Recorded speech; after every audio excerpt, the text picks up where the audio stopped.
রূপকথার শহর পর্ব ৪৬ লেখিকা নবনী নীলা। কিসের বিয়ে? আমি তো এই বিয়েতে রাজি হইনি। কারো সম্মতি ছাড়া কখনো বিয়ে হয় না। এতটা ক্ষমতাশালী তুমি নও যে আমাকে জোর করে বাধ্য করবে। রাহি ঝাঁঝালো কণ্ঠে বলে উঠল।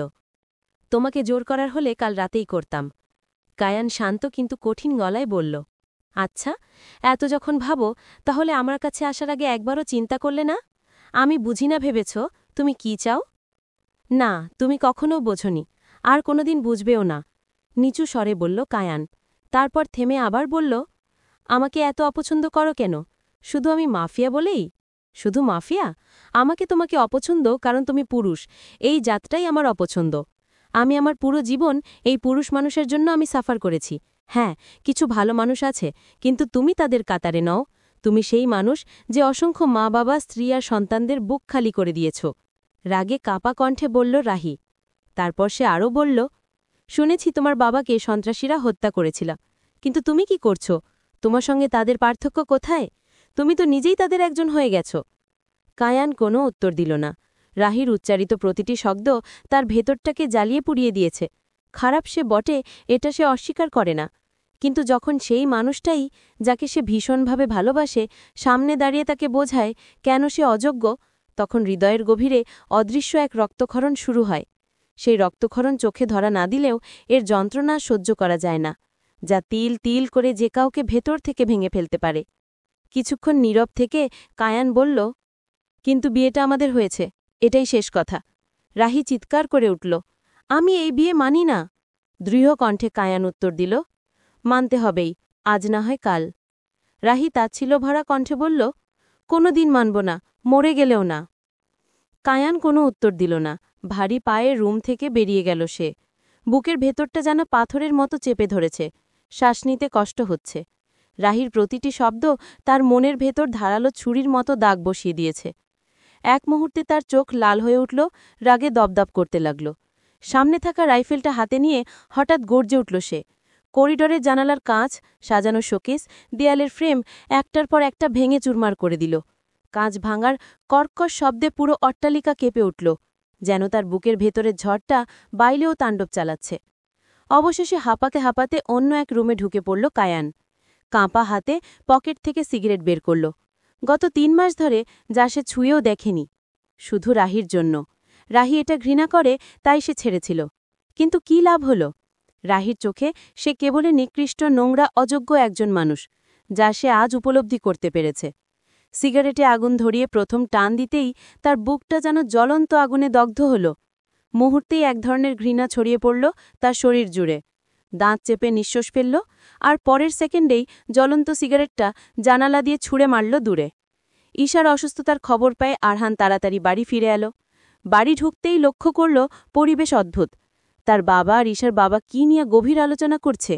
আরহানের বুকের ভিতরটা ধুকধুক করতে লাগল, যেন কোনো অজানা শঙ্কা তাকে ধরে রাখছে। দ্রুত নিজের রুমের দিকে এগিয়ে গেল, আর রুমের দরজা খুলতেই চোখে পড়ল ঈশা এবং তার মা একসঙ্গে বসে আছেন। আরহানকে তাড়াতাড়ি বাড়ি ফিরতে দেখে ঈশার চোখে আলো জ্বলে উঠল। ঈশার মা মেয়েকে কিছু বোঝানোর চেষ্টা করছিলেন, কিন্তু আরহানকে দেখার পর হঠাৎ থমকে গেলেন। তারপর ধীরে ধীরে তার মুখে হালকা হাসি ফুটল। কি হয়েছে ঈশা? আরহান উৎকণ্ঠিত হয়ে বিছানার কাছে এগোল। আরহানের উদ্দীপনা দেখে ঈশার মা হেসে বললেন, সেটা তোমার বউকে জিজ্ঞেস করো জামাই, আমি নিচে যাচ্ছি। যাওয়ার আগে তিনি মেয়ের মাথায় আলতো করে হাত বুলিয়ে দিলেন। ঈশার মা রুম থেকে বেরিয়ে যাবার সঙ্গে সঙ্গে আরহান দ্রুত ঈশার পাশে বসল। সাবধানে তার মাথায় হাত রেখে জ্বর আছে কিনা পরীক্ষা করল। তারপর চিন্তিত কণ্ঠে বলল, কি হয়েছে ঈশা? হঠাৎ কেন তোমার শরীর খারাপ হলো? তার চোখে গভীর উদ্বেগ ফুটে উঠল। ঈশা এগিয়ে এসে আরহানের গলা জড়িয়ে ধরে বলল, কিছুই হয়নি আমার। কিছুই হয়নি মানে কি? আরহান একটু রেগে দেখালো। কিছুই হয়নি মানে কিছুই হয়নি বলেই ঈশা হেসে উঠল। ঈশা, উফ, বাবা আপনি এমন অল্পতেই রেগে যান কেন? বললাম না কিছু হয়নি। ঈশার ঠোঁট ফুলিয়ে বলেই মিচকি হাসি দিল। কিন্তু এভাবে হাসছ কেন? আরহান জিজ্ঞেস করল। হাসির কারণ আছে, তাই হাসছি। আরহানের ধৈর্যের বাঁধ ভেঙে যাওয়ায় ঈশা নিজের হাসি থামিয়ে বলল, আচ্ছা আচ্ছা, গাল ফোলানোর দরকার নেই, বলছি। ঈশা আরহানের আরও কাছে ঘেঁষে বসল, মুখটা আরহানের কানের কাছে নিয়ে বলল, আমি প্রেগন্যান্ট। মানে? আরহানের চোখে অবিশ্বাস স্পষ্ট, যেন সে হঠাৎ আকাশ থেকে মাটিতে পড়েছে। ঈশা ভ্রুকুচকে তাকিয়ে বলল, মানে আবার কেমন প্রশ্ন? একদম আমার সাথে ফাজলামি করবে না। আরহান উল্টো বকে দিল। কি আশ্চর্য, কোথায় আপনি খুশি হবেন তা না উল্টো আমাকে বকছেন? ঈশা গাল ফুলিয়ে বলল, এই সব সিরিয়াস বিষয় নিয়ে মজা করতে হয় না ঈশা। ঈশা সঙ্গে সঙ্গে আরহানের গলা থেকে হাত সরিয়ে বলল, আমি মজা করছি? এটা এতদিন যে আপনি মজা নিয়েছেন তারই ফল। Are you serious? আরহানের কণ্ঠে বিস্ময় ভরা। কেন, নিজের উপর ভরসা নেই নাকি? ঈশার বিস্ময় দেখে বিরক্ত হয়ে বলল। ঈশার কথা সত্যি বোঝার পর কয়েক সেকেন্ড চুপ করে সে তাকিয়ে রইল। তারপর আস্তে করে ঈশাকে নিজের কোলে টেনে বসালো এবং আলতো করে তার ওষ্ঠ দুটি ছুঁয়ে দিল। ঈশা মিটমিট করে হেসে উঠল। আরহান হালকা করে তার গাল টেনে বলল, এখন বলো, এটা কিভাবে হলো? কিভাবে হলো মানে? আরহান ভ্রুকুচকে জিজ্ঞেস করল। তুমি ওষুধ নিয়েছিলে ঠিকমতো? ধুর, প্রতিদিন কি আর মনে থাকে? ঈশা গাল ফুলিয়ে বলল। আরহান ঈশাকে জড়িয়ে ধরল। কিছুক্ষণ নিশ্চুপ থেকেও ফিসফিস করে বলল, আই লাভ ইউ। ঈশার মুখে হাসি ফুটল। সে আরহানের গালে ঠোঁট লাগিয়ে বলল, আপনি খুশি হয়েছেন? অফকোর্স, বলেই আরহান ঈশাকে আরও শক্ত করে জড়িয়ে ধরল। ঈশা আরহানের দ্রুত বেড়ে চলা হৃদয়স্পন্দন অনুভব করছিল। শুরু থেকেই আরহান নিজের অনুভূতি কথায় প্রকাশ করতে পছন্দ করে না, কিন্তু তার আচরণ সবকিছু বলে দেয়। ঈশা আরহানের বুকে হাত রেখে জিজ্ঞেস করল, কি ভাবছেন? ভাবছি তোমাকে কি করে সামলাবো। আরহানের চিন্তিত কণ্ঠ শুনে ঈশা বুক থেকে মাথা তুলে তাকালো আর চোখে তাকিয়ে বলল, আমাকে সামলাবেন মানে কি? তুমি যেই অবাধ্য মেয়ে, আমি তো অফিসে সারাদিন টেনশনে শেষ হয়ে যাব। বলেই সে আলতো করে ঈশান নাক টেনে দিল। আচ্ছা, টেনশন করতে হবে না, আমি আপনার সব কথা শুনব, কিন্তু আপনাকে তাড়াতাড়ি বাড়ি ফিরতে হবে, ওকে? বলে ঈশা আবার আরহানকে জড়িয়ে ধরল। আরহান হাসূচক মাথা নাড়ল, তারপর নিশ্চুপে নিজের একটা হাত ঈশার পেটের উপর রাখল। এ যেন নিজের অস্তিত্বকে অনুভব করার ক্ষুদ্র চেষ্টা। নমস্কার। রূপকথার শহর পর্ব ৪৭। লেখিকা নবনী নীলা। কায়ানের রুমের দরজায় কড়া নাড়ার শব্দ হল। সে গম্ভীর ভঙ্গিতেই ইজি চেয়ারে হেলান দিয়ে বসেছিল। শব্দ শুনে ঠান্ডা কণ্ঠে ভেতরে আসতে বলল। দরজা খুলে ভীত সন্ত্রস্ত মুখে রুবান ভেতরে ঢুকল। তার মনে হাজার প্রশ্ন, কিন্তু কোনো উত্তর নেই। গত রাতেই হঠাৎ কায়ান তাকে ফোন করে বিয়ের কাগজপত্র প্রস্তুত করতে বলে। রাতের অন্ধকারে ছুটাছুটি করে ভোরের আগেই সব কাগজপত্র তৈরি করে পৌঁছে দেয় সে। কিন্তু আজ সকালে খবর পেয়েছে কায়ান প্রচণ্ড রাগে ভাঙচুর করেছে আর তার বাম হাতে এখনও তাজা ক্ষতের দাগ রয়ে গেছে। প্রয়োজন না হলে রুবান এই মুহূর্তে এখানে আসত না। ওদিকে রাহির রুম থেকে বেরিয়ে যেতে চেঁচামেচি করছে, বলছে তাকে যদি বের হতে না দেওয়া হয় তবে সে কিছুই খাবে না। রুবান কিছুই বুঝতে পারছে না এ অবস্থায় কি করবে, কিভাবে সামলাবে। রুবান রুমে ঢুকে নিচু স্বরে বলল, বস, অফিসার রাহি।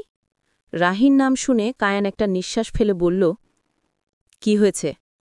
অফিসার রাহি জেদ ধরেছেন, সে কোনো কিছুই খাবে না। কি কারণে? কায়ান থমথমে প্রশ্ন করল। তিনি চলে যাবেন বলে জোর করছেন। বলেই দ্বিতীয়বারের মতন একটা নিঃশ্বাস ফেলে বলল, তাহলে যেতে দাও। পরের দিন সন্ধ্যাবেলায় অফিস থেকে ফিরেছে আরহান, কিন্তু তার মেজাজ গরম। নিচে বসার ঘরে ঈশা আরহানের বাবার সঙ্গে বাংলাদেশের খেলা দেখছিল। খুব আগ্রহ নিয়ে নয়, বরং বাধ্য হয়ে, কারণ আরহানের বাবা মা তাকে এক মুহূর্তের জন্য চোখের আড়াল করতে চান না। আরহানের মা রান্নাঘরে থাকলেও সেখানে ঈশার প্রবেশ নিষেধ, আবার উপরের রুমেও তাকে একা থাকতে দেওয়া হয় না। তাই খেলা দেখাই যেন একমাত্র উপায় হয়ে দাঁড়িয়েছে। আরহান বাড়িতে ফিরেই সোজা উপরের রুমে চলে গেল। ঈশা সুযোগ বুঝে সিঁড়ি বেয়ে রুমে উঠল। ভেতরে ঢুকতেই দেখতে পেল আরহান চুপচাপ বিছানার এক কোণে বসে আছে। ঈশা তার সামনে এসে দাঁড়িয়ে বলল, কি হয়েছে আপনার? আমার কি হবে, কায়ান থাকতে কি সমস্যার শেষ আছে? ঈশার হাত ধরে তাকে পাশে বসল আরহান। আবার কি করেছে সে? জানি না, তবে বড় কিছুই করেছে। আপনি কিভাবে বুঝলেন বড় কিছু? রাহি আজ ছুটি নিয়ে গ্রামে তার বাবা মায়ের কাছে চলে গেছে। সে কখনো এমন করে না, বিশেষ করে যখন কোনো মিশনে অ্যাক্টিভ থাকে এমনটা করে না। এমনকি সে জানে কত ইম্পর্ট্যান্ট তার থাকা। কিন্তু কয়দিনের ছুটি নিয়েছে? ঈশা অবাক হয়ে প্রশ্ন করল। সেটা আমাকে ঠিক করে বলেনি, বলেছে তার ছুটি প্রয়োজন, না দিলে সে স্বেচ্ছায় চাকরি থেকে অব্যাহতি জানাবে। এটা কেমন কথা? রাহি এমন মেয়ে না, নিশ্চয়ই সেদিনের মিটিংয়ে কিছু একটা হয়েছে। কি হতে পারে? ঈশা চিন্তিত কণ্ঠে প্রশ্ন করতেই আরহান তার দিকে তাকিয়ে বলল, তুমি কেন চিন্তা করছো? আমার তো রাহির জন্য চিন্তা হচ্ছে। ঈশার চিন্তিত ভঙ্গি দেখে আরহান বুঝতে পারল তার ঈশাকে এই ব্যাপারে বলা ঠিক হয়নি। সে সাথে সাথে ঈশাকে বুকে টেনে বলল, তোমার চিন্তা করতে হবে না। এখন বলো, আজকে আর শরীর খারাপ করেছে? না সূচক মাথা নেড়ে বলল, না। কয়েকদিন পরের ঘটনা। আজ ঈশার চেকআপের জন্য ডাক্তার আসবে, সেই কারণে আরহান অফিসে যায়নি। ইদানিং পরিস্থিতি কিছুটা স্বাভাবিক, গণ্ডগোল কমেছে। আশ্চর্যের বিষয়, কায়ানের উৎপাতও অনেকটা থেমে গেছে। ফলে আরহান ঈশাকে সময় দিতে পারছে। ঈশা লিভিং রুমের সোফায় বসে আছে। তার একেবারে পাশেই আরহান ল্যাপটপে ফাইল দেখছে আর কফিতে চুমুক দিচ্ছে। বাড়িতে আজ শ্বশুর শাশুড়ি নেই, তারা আরহানের নানিকে দেখতে গিয়েছে। এই ল্যাপটপটা সরান তো, ঈশা মুখ ফুলিয়ে বলল। কেন? আরহান কফির মগে চুমুক দিয়ে বলল। কারণ কোলটা বউ বসানোর জায়গা, ল্যাপটপ না। ঈশা ভ্রু কুচকে বলল। আরহান মুচকি হেসে কফির মগটা একপাশে রাখল। ঠিক সেই সময় বাসার কলিং বেল বেজে উঠল। নিশ্চয়ই ডাক্তার এসে গেছে। আরহান ল্যাপটপ সরিয়ে রেখে দরজা খুলতে গেল, কিন্তু দরজা খুলতেই সে কিছুটা অবাক হয়ে গেল। আজ ডাক্তার মহিন সাহেব আসেননি, তার বদলে দাঁড়িয়ে আছে এক তরুণ, সাদা এপ্রন পরা। ছেলেটি ভদ্রভাবে বলল, মহিন সাহেব একটু অসুস্থ, আমি তার অ্যাসিস্ট্যান্ট ইমরান। ও আচ্ছা, বলে আরহান দরজা থেকে সরে এসে তাকে ভেতরে প্রবেশ করার জায়গা করে দিল। তারপর বলল, কি হয়েছে মহিন সাহেবের? ইমরান ভেতরে যেতে যেতে বলল, স্যারের ভাইরাস জ্বর, আপনার স্ত্রী নাকি প্রেগনেন্ট, তাই সে রিস্ক নিতে চায়নি। আচ্ছা, বসো, বলেই আরহান তাকে লিভিং রুমের দিকে নিয়ে গেল। ঈশা টিভি দেখছিল। ইমরানকে দেখে ঈশা অবাক হয়ে বলল, আরে ঈশা, তুমি? ইমরানকে দেখে ঈশা প্রথমে চিনতে পারেনি। সে হাঁ করে তাকিয়ে রইল, কিন্তু আরহানের ভ্রু কুঁচকে গেল। সে সাথে সাথে এগিয়ে এসে বলল, তুমি ঈশাকে চিনো কি করে? ঈশাও মাথায় জোর লাগিয়ে ছেলেটিকে চিনতে চেষ্টা চালিয়ে যাচ্ছে।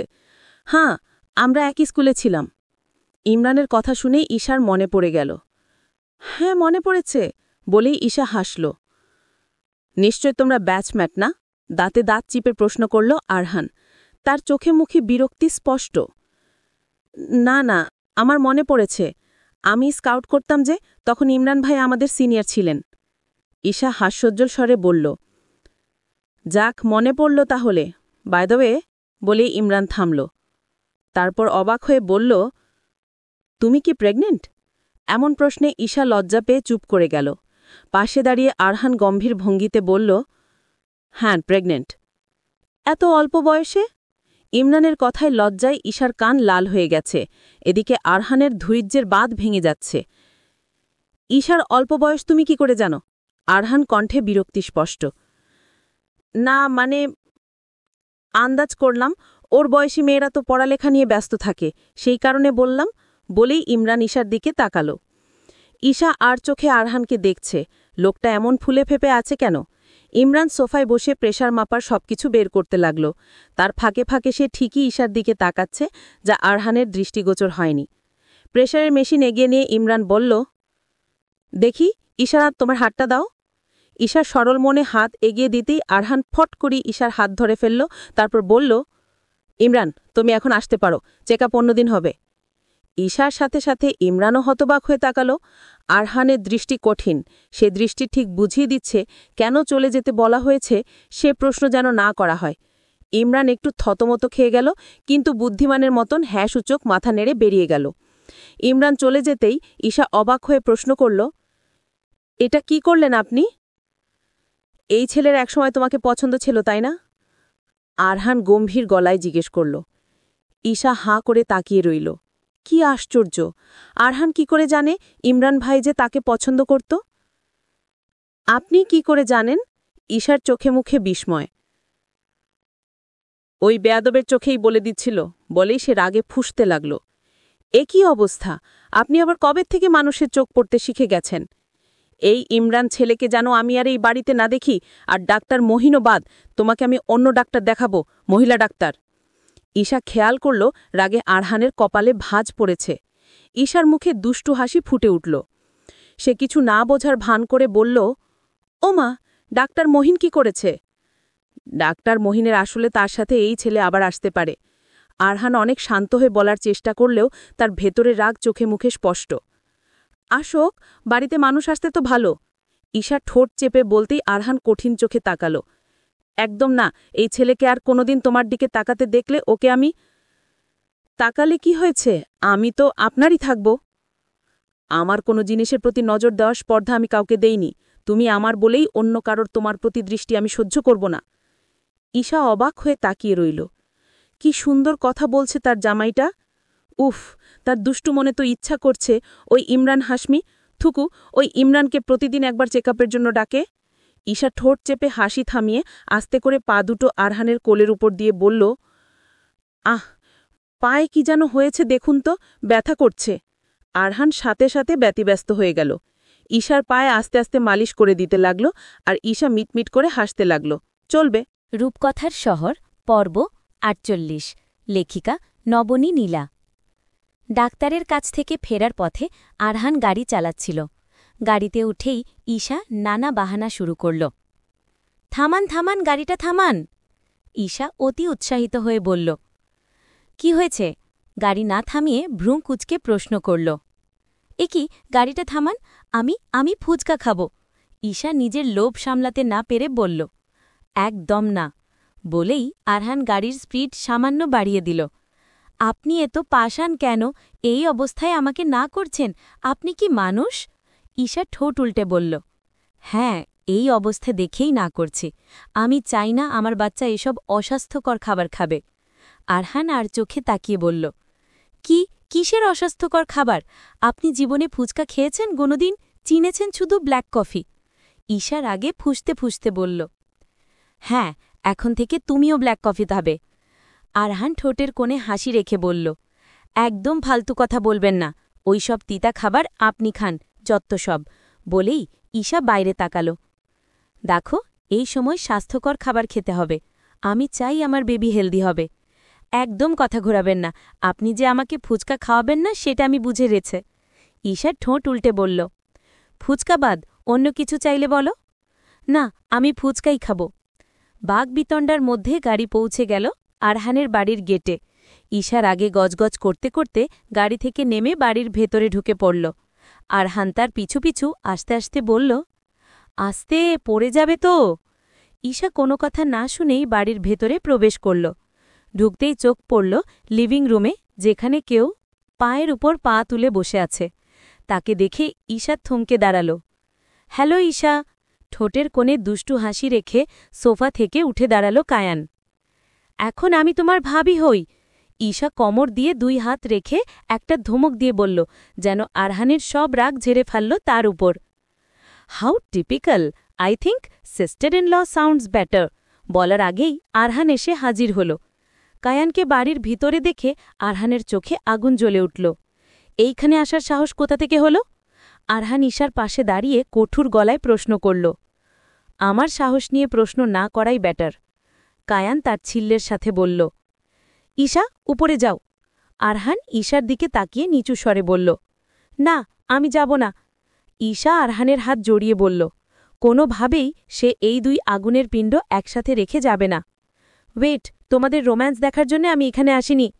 কায়ান একটা ভ্রু তুলে বলল। কথাটা শুনে আরহান আরও বিরক্তি নিয়ে তাকাল। তাহলে কি কারণে এসেছিস? রাহি কোথায়? কায়ান স্থির দৃষ্টিতে তাকিয়ে বলল। কেন, তোর গোয়েন্দা টিম বের করতে পারছে না বুঝি রাহি কোথায়? আরহান তাচ্ছিল্যের স্বরে বলল। আরহানের কথায় কায়ান কঠিন চোখে তাকাল। রাহি কোনো সাধারণ পুলিশ অফিসার নয়। সে রাষ্ট্রের গোয়েন্দা বিভাগের একজন, তাই চাইলেও কেউ তার ব্যক্তিগত তথ্য বের করতে পারবে না। এমন নথি কায়ানের দৌড়ের বাইরে। রাহি শহর ছেড়েছে প্রায় ১ মাস হয়ে গেছে, কিন্তু কোনো উপায়ে তার সন্ধান পাওয়া যাচ্ছে না। এতদিন ধরে বারবার চেষ্টা করেও কায়ান ব্যর্থ হয়েছে, তাই নিজের অস্থিরতা কমাতে সে আরহানের বাড়িতে এসেছে। আরহান তাকে কিছুই বলবে না তা সে জানে, তবুও চেষ্টা চালাচ্ছে। হঠাৎ কায়ান নিজের উপর রাগ হল। কেন সে এখানে এসেছে? যাই হোক, এখন আর এখানে ফাঁকা তার ভালো লাগছে না। নিজের মধ্যে কি ঘটছে কিছুই বুঝতে পারছে না। রাহি যে ইচ্ছে করে এমনটা করেছে সেটা সে বুঝেও ভেতরের অস্থিরতা সে কমাতে পারছে না। Forget it, you are useless. বলেই কায়ান দরজার দিকে এগিয়ে গেল। দরজার বাইরে পা দিতেই সে আবার ভিতরে তাকাল। বের হয়ে যাওয়ার আগে বলল, by the way, congratulations for the baby. Arhan আর ঈশা দুজনেই কায়ানের আচরণ দেখে বেশ অবাক হয়ে গেল। হঠাৎ এই ঘূর্ণিঝড়ের মতো ব্যক্তিটি এত শান্ত হয়ে গেল কিভাবে? ঈশাকে কায়ানের এই পরিবর্তন বিশেষভাবে অবাক করল। তার এখনও মনে আছে প্রথমবার যখন কায়ানের সঙ্গে দেখা হয়েছিল, সে তখন কায়ান কোনো হিংস্র পশুর চৈতেও কম ছিল না। কিন্তু আজ কায়ানের ভিতরে সে কিছু ভিন্ন দেখল। তাহলে কি কায়ান সত্যিই রাহিকে ভালোবেসে ফেলেছে? কায়ান সাধারণত জনবহুল রেস্টুরেন্টে আসতে একদম পছন্দ করে না। এই প্রথম সে মাস্ক ছাড়া দিনে দুপুরে এত মানুষের মাঝে বসেছে। বিরক্তি তার চোখে স্পষ্ট, কিন্তু যার জন্য অপেক্ষা সেই মানুষটি এখনও আসেনি। এই মেয়েটির সাহস কায়ানকে বাধ্য করছে অপেক্ষা করতে। অবশেষে সে এলো। কায়ান বিরক্তি চোখে তাকিয়ে রইল। ঈশা এসে সাথে সাথে মেনুতে নজর দিতে শুরু করল। তার সামনে যে কায়ান বসে আছে সৌজন্যমূলক কোনো কথাই বলল না। কায়ান ভ্রুম কুঁচকে ঈশার কাজ দেখছে, আর ঈশা মেনুর সব আইটেম দু একটা বাদে অর্ডার করে দিল। এরপর সে কায়ানের দিকে তাকিয়ে হাসল। তোমার সাথে এখানে আমি লাঞ্চ করতে আসিনি। কায়ান বিরক্তি নিয়ে বলল, আমি তো তোমার জন্য অর্ডার করিনি। কায়ান হতবাক হয়ে তাকিয়ে রইল। হোয়াট দ্য হেল, এই সব কিছু তুমি একা খাবে? হ্যাঁ, তোমার কিছু খেতে ইচ্ছে করলে নিজে অর্ডার দাও। ঈশা একটা ভ্রু তুলে বলল। কায়ান তাচ্ছিল্যের চোখে তাকাল। এর আগে কেউ তাকে এতটা হিউমিলিয়েটেড অনুভব করায়নি। ভাবতেই অবাক লাগে, তার ভাই আসলে এই জিনিসের সাথেই সংসার করছে। লিসেন, আমার এত টাইম নেই এখানে বসে তোমার খাওয়া দাওয়া দেখব। যেই কারণে ডেকেছ জলদি বলো। টাইম না থাকলে চলে যেতে পারো। যেই কারণে ডেকেছি সেটা বলার ইচ্ছা চলে যাচ্ছে, বলেই ঈশা কঠিন চোখে তাকাল। ঈশাদে এখানে আসছে আরহান জানে না। অনেক কষ্টে তার চোখে ফাঁকি দিয়েছে সে। কারণ একটাই, কায়ান আর রাহির মধ্যে কি হয়েছে সেটা সে জানবে। তবে কায়ানকে সে ডেকেছে রাহির ঠিকানা দেবে এই লোভ দেখিয়ে। পাশাপাশি কায়ানের ভিতরে যে পরিবর্তন এসেছে সেইটা নিয়েও কিছু জানার রয়েছে তার। তোমাকে আমার ভাই সহ্য করে কি করে? কায়ান ভ্রু কুচকে বলল। সেটা নিয়ে তোমার ভাবতে হবে না, তুমি নিজেরটা দেখো। ঈশা বিরক্তি নিয়ে বলল। কায়ান তপ্ত নিঃশ্বাস ফেলল। তারপর কিছুক্ষণ চুপ থাকার পর বলল, দেখো, আসল কথায় আসো। রাহি কোথায় আমাকে বলো। কেন? তোমাকে বলবো কেন? হোয়াট দ্য হেল, তাহলে আমাকে বললে কেন যে রাহির ব্যাপারে কথা বলার আছে? কায়ান অগ্নি চোখে তাকাল। একদম আমাকে রাগ দেখাবে না। রাহির ব্যাপারে কথা বলার জন্যই ডেকেছি। কিন্তু তার ঠিকানা দিব কি দিব না সেটা তোমার ব্যবহার দেখে পরে চিন্তা করব। নির্লিপ্ত কণ্ঠে বলে কোল্ড কফিতে চুমুক দিল ঈশা। কায়ান হাঁ করে তাকিয়ে আছে। এই মেয়ের সাহস কি করে হচ্ছে তাকে হুমকি দেওয়ার? সাধে কি আর আরহান আহমেদ একে বিয়ে করেছে? যেমন জামাই তেমন বউ। কি কথা বলবে? কায়ান নাকের ডগায় রাগ এনে বলল, তোমার আর রাহির মধ্যে কি এমন হয়েছে যে রাহি এভাবে চলে গেল? ঈশা তীক্ষ্ণ চোখে তাকিয়ে বলল, সেটা আমাদের পার্সোনাল ম্যাটার। যেটা জিজ্ঞেস করেছি চুপচাপ উত্তর দাও। ঈশা চোখের দৃষ্টি আরও কঠিন করল। কায়ান চোয়াল শক্ত করে তাকাল। এই পিচ্চি মেয়ে তাকে মেজাজ দেখাচ্ছে? আর কত কি দেখতে হবে কে জানে। আমাদের মধ্যে অনেক কিছু হয়েছে। কায়ান একটু ভাব নিয়ে বলল, মানে?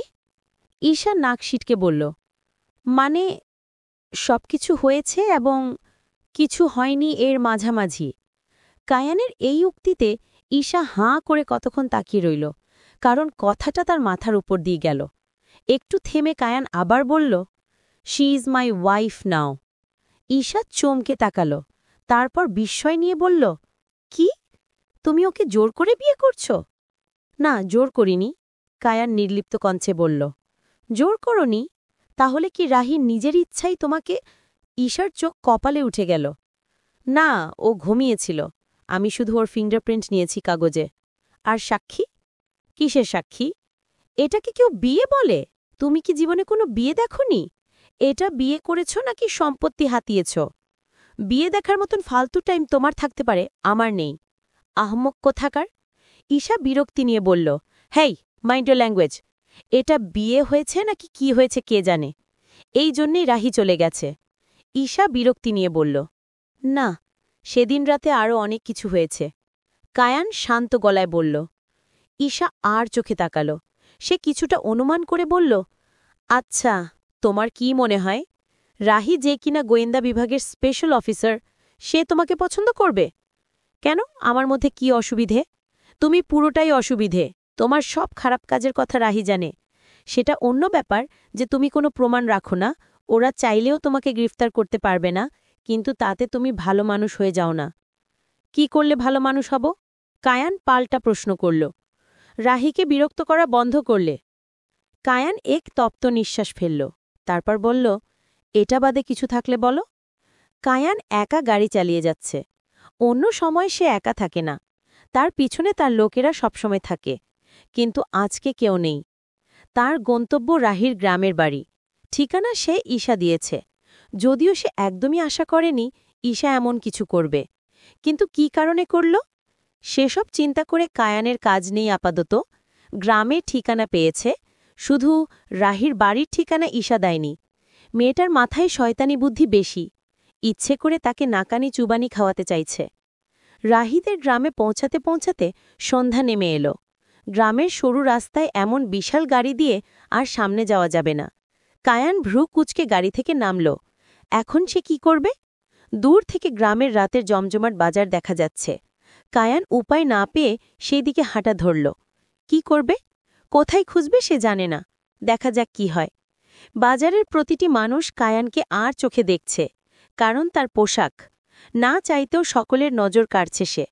এইরকম কোনো পরিস্থিতিতে কায়ান আগে পড়েনি। সে প্রতিটি মানুষের দিকে আরও বিরক্তিকর দৃষ্টিতে তাকাচ্ছে। কেন যে সে ঈশার কথা বিশ্বাস করে এইখানে এলো? নিশ্চয় সে ইচ্ছে করে তাকে কোনো ভুল ঠিকানা দিয়েছে। এইসবের মাঝে হঠাৎ কায়ানের এক ছেলের সাথে ধাক্কা লাগল। কায়ান ভ্রু কুচকে তাকাতেই ছেলেটা এক দৌড় দিয়ে পালিয়ে গেল। প্রথমে বুঝতে না পারলেও পরে নিজের প্যান্টের পকেটে হাত দিয়ে টের পায় তার মানি ব্যাগ, মোবাইল কিছুই সাথে নেই। রাহিদের বাড়িটা অনেকটা জমিদার বাড়ির মতন। রাহির মায়ের যার সাথে বিয়ে হয়েছে, মানে রাহির সৎবাবার দাদাবাড়ি এটি। বংশে তারা জমিদার ছিলেন বলেই এই বাড়িটি তার বাবা পেয়েছে। রিটায়ার্ড করার পর তার বাবা মা এখন এইখানে থাকে। রাহির এখানে খুব কম আসা হলেও জায়গাটা তার ভীষণ ভালো লাগে। মনটা এখানে তার ভালো হয়ে যায়। যদিও পুরনো বাড়ি হওয়ায় কিছুটা অসুবিধে আছে, কিন্তু তাও রাহির বেশ ভালোই লাগে। এইখানে দুজন মানুষ তার বাবা মাকে সাহায্য করে। তাদের মধ্যে রোকসানা একজন, যে কিনা এখন রাহির মাথায় বেনুনি করে দিচ্ছে। রাহির এই সাদামাটা জীবন ভালোই লাগে। কোনো চিন্তা নেই, আতঙ্ক নেই। জীবন যেন এইখানেই সুন্দর। গ্রীষ্মের রাতে দক্ষিণা দুয়ার দিয়ে বাতাস রুমের পর্দা দুলাচ্ছে। অন্যদিন বেনি করতে করতে রোকসানা কত গল্প করে, কিন্তু আজ মেয়েটা ভীষণ চুপচাপ। কারণটা রাহি আন্দাজ করলেও আস্তে করে জিজ্ঞেস করল, কি রে, আজ কোনো গল্প বলবি না? না, মনটা ভালা নাই, উদাস গলায় বলল। রোকসানা উদাস কারণ আজ মতি ডাব চুরি করতে গিয়ে ধরা পড়েছে। মতি লোক ভালো, কিন্তু তার একটা মুদ্রা দোষ আছে। চুরি জিনিসটা সে কিছুতেই ছাড়তে পারে না। সামনে একটা জিনিস দেখলেই সেটা সে চুরি করে ফেলে। পরে যখন হুঁশ ফিরে তখন আবার ফেরত দিয়ে যায়। এটা বাড়ির সবাই জানলেও বড় সাহেব মানে রাহির বাবা জানেন না, এবং তাকে এই ব্যাপারে বললেও সে খুব রাগ করেন। আজ মতিকে বড় সাহেব হাতে নাতে ডাব চুরি করতে দেখছেন। ফলস্বরূপ মতিকে বাড়ি থেকে বের করে দিয়েছেন। মতির সাথে রোকসানার ভাব রয়েছে, তাই মতি চলে যাওয়ায় সে ভীষণ কষ্ট পাচ্ছে। এর আগেও মতিকে দুবার তাড়িয়ে দেওয়া হয়েছে, সে ঠিকই পরের মাফ চেয়ে ফিরে এসেছে। কিন্তু আজ রাত ঘনিয়ে আসলেও মতির খোঁজ নেই। রাহি আর রোকসানা বসে আছে বসার ঘরটায়। হঠাৎ দরজায় টোকা পড়তেই রোকসানা লাফিয়ে উঠে দাঁড়িয়ে তারপর বলল, আফামনি বইয়েন, আইতেসি, বলেই সে দিল দৌড়। রাহি ফিক করে হেসে উঠল। রোকসানা দরজা খুলেই মুখটা কালো করে ফেলল। মতি ফেরেনি, তার সামনে এক ভিনদেশী লোক দাঁড়িয়ে। রোকসানা মুখ বাঁকিয়ে বলল, আপনি আবার কে, কারে খোঁজেন? প্রশ্নের উত্তর দেওয়ার আগেই রাহির মা সেখানে উপস্থিত হয়ে গেলেন। মুখে মিষ্টি হাসি নিয়ে বললেন, আরে তুমি? কায়ান ভ্রু কুচকে তাকাল। মহিলাটা এমন আচরণ করছে যেন তাকে খুব চেনে। কিছুটা ভ্যাবাচাকা খেয়ে একটু হাসার চেষ্টা করে বলল। রাহির মা এগিয়ে এলেন। সৌজন্যতা দেখিয়ে কায়ানকে ভিতরে এনে বললেন, কত বছর পর তোমাকে দেখলাম, অনেক পরিবর্তন হয়ে গেছ। তা হঠাৎ এখানে, খুব কি দরকার কিছু? কায়ান মুখে সামান্য হাসি রেখে চুপ করে দাঁড়িয়ে আছে, কারণ কি বলবে সে কিছুই বুঝতে পারছে না। আদৌ কি সে ছেলেটা ঠিক বাড়ি দেখিয়েছে? রূপকথার শহর, পর্ব ৪৯। লেখিকা নবনী নীলা। ঈশা বাড়ি ফিরল কিছুটা ভয়ে ভয়ে, কারণ আরহান যদি জানতে পারে সে কায়েনের সাথে দেখা করেছে তাহলে তো হয়েইছে। আবার যদি এটা জানে সে নিজেই রাহির ঠিকানা দিয়েছে তাহলেও তার কপালে শনি আছে। ঈশা পা টিপে টিপে বাড়িতে ঢুকতেই দেখল ড্রয়িং রুমে আরহান অগ্নি চোখে দাঁড়িয়ে আছে। তার মানে কি সব জেনে গেছে?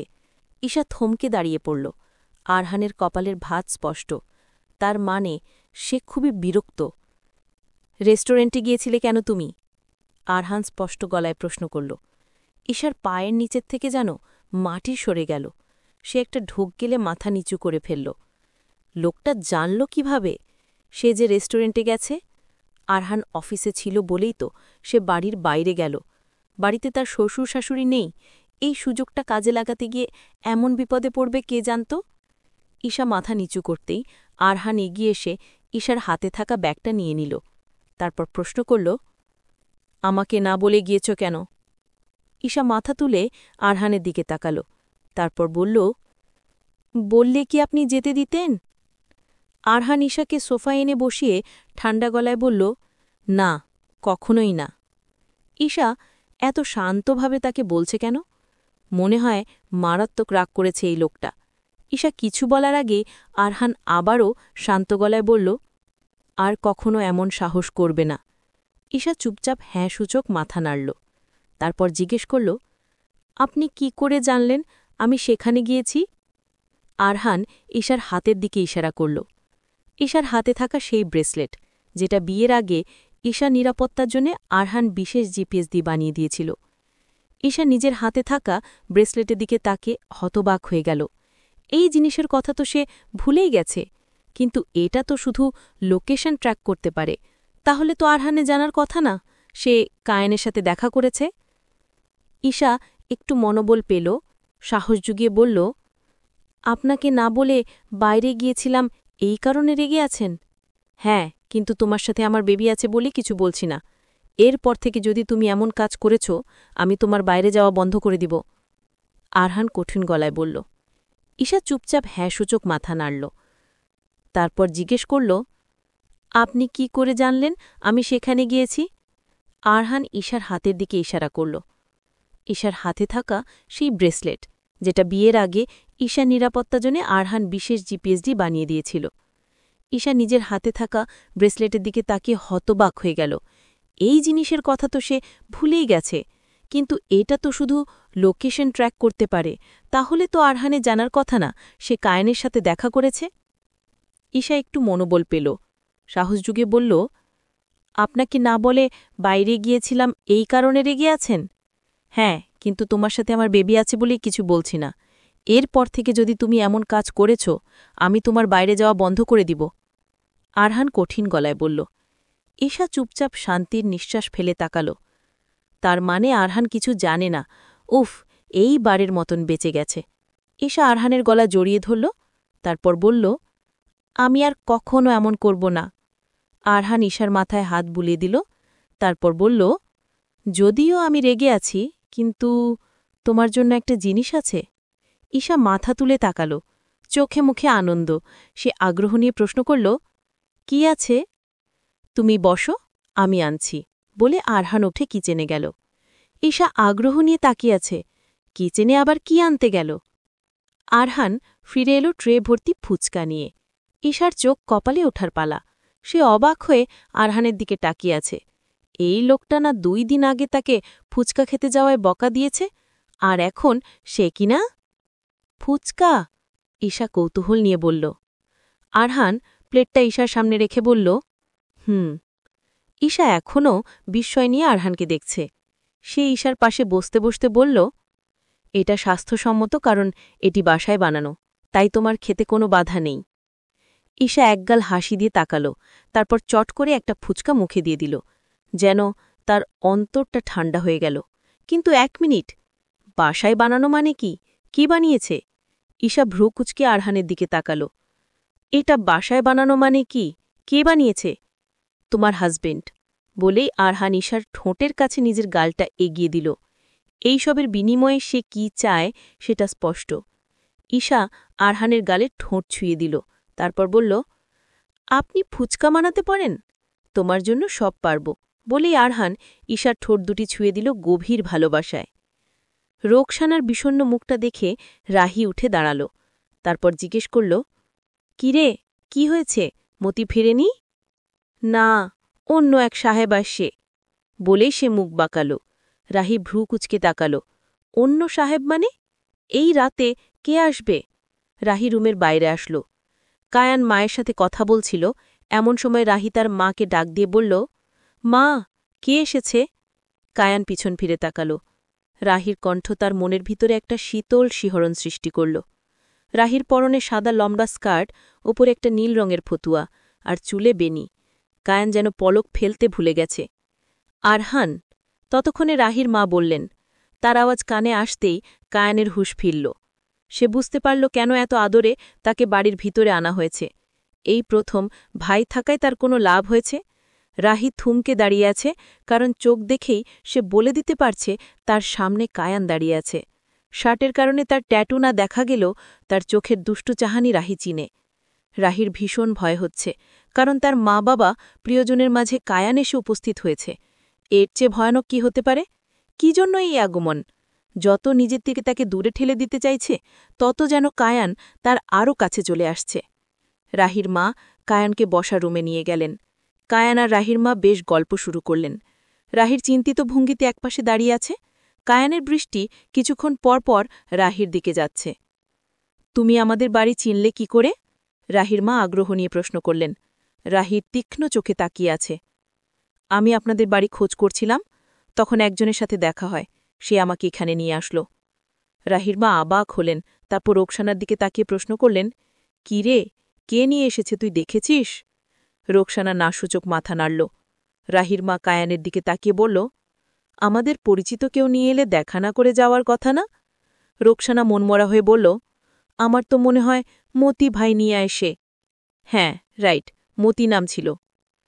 কায়ান প্রথমে মতির চুরির ঘটনা বলেনি, কারণ মতি তার পায়ে ধরে ক্ষমা চেয়ে নিয়েছে, আর বলেছে ভুলেও যেন এই বাড়িতেই কথা না বলে। মতির নাম শুনে রোকসানা চোখ বড় বড় করে তাকাল, তারপর বলল, দেখেছেন আম্মা, আমি কইছি না মতি ভাই? রাহির মা মতিকে ভীষণ স্নেহ করে, তাই ছেলেটা না ফিরে আসায় চিন্তা করছিলেন। রাহি, মায়ের ডাক শুনে রাহি তাকাল। তিনি বললেন, তুমি আরহানকে দোতলায় তোমার ঘরের পাশেটা দেখিয়ে দাও। তারপর কায়ানের দিকে তাকিয়ে বললেন, তুমি ওপরে গিয়ে ফ্রেশ হও, আমি দেখি মতি কোথায়। বলে তিনি রোকসানাকে নিয়ে বাড়ির বাইরে গেলেন। রাহি সাথে সাথে জমদূতের মতন কায়ানের পাশে এসে বলল, তোমার সাহস তো কম না, আমার বাড়িতে এসেছ? কায়ান রাহির চোখের দিকে তাকিয়ে বলল, আই মিসড ইউ, তোমাকে দেখতে এসেছি। একদম ফালতু কথা বলবে না, এক্ষুনি এখান থেকে যাও। মা তোমাকে আরহান ভাবছে, কিন্তু তোমার আসল রূপ জানলে কি হবে? ভয় পাবে? তাহলে তো ভালোই, ভয় দেখিয়ে তোমাকে আমার বউ করে ফেলব। কায়ান রাহিকে আরেকটু রাগিয়ে দিয়ে বলল, তুমি কিন্তু বাড়াবাড়ি করছ। না, বাড়াবাড়ি করলে তুমি এখানে না, আমার বেডরুমে থাকতে। কায়ানের এই কথা শুনে রাহি চোয়াল শক্ত করে তাকাল। কিছু বলার আগেই রাহির মা হাজির। দরজার বাইরেই মতিকে পাওয়া গেছে। তার হাতে কি একটা আছে, সে দেখেই রাহির মাথার ফুলনা চোখ ফিরল। চলো ভে।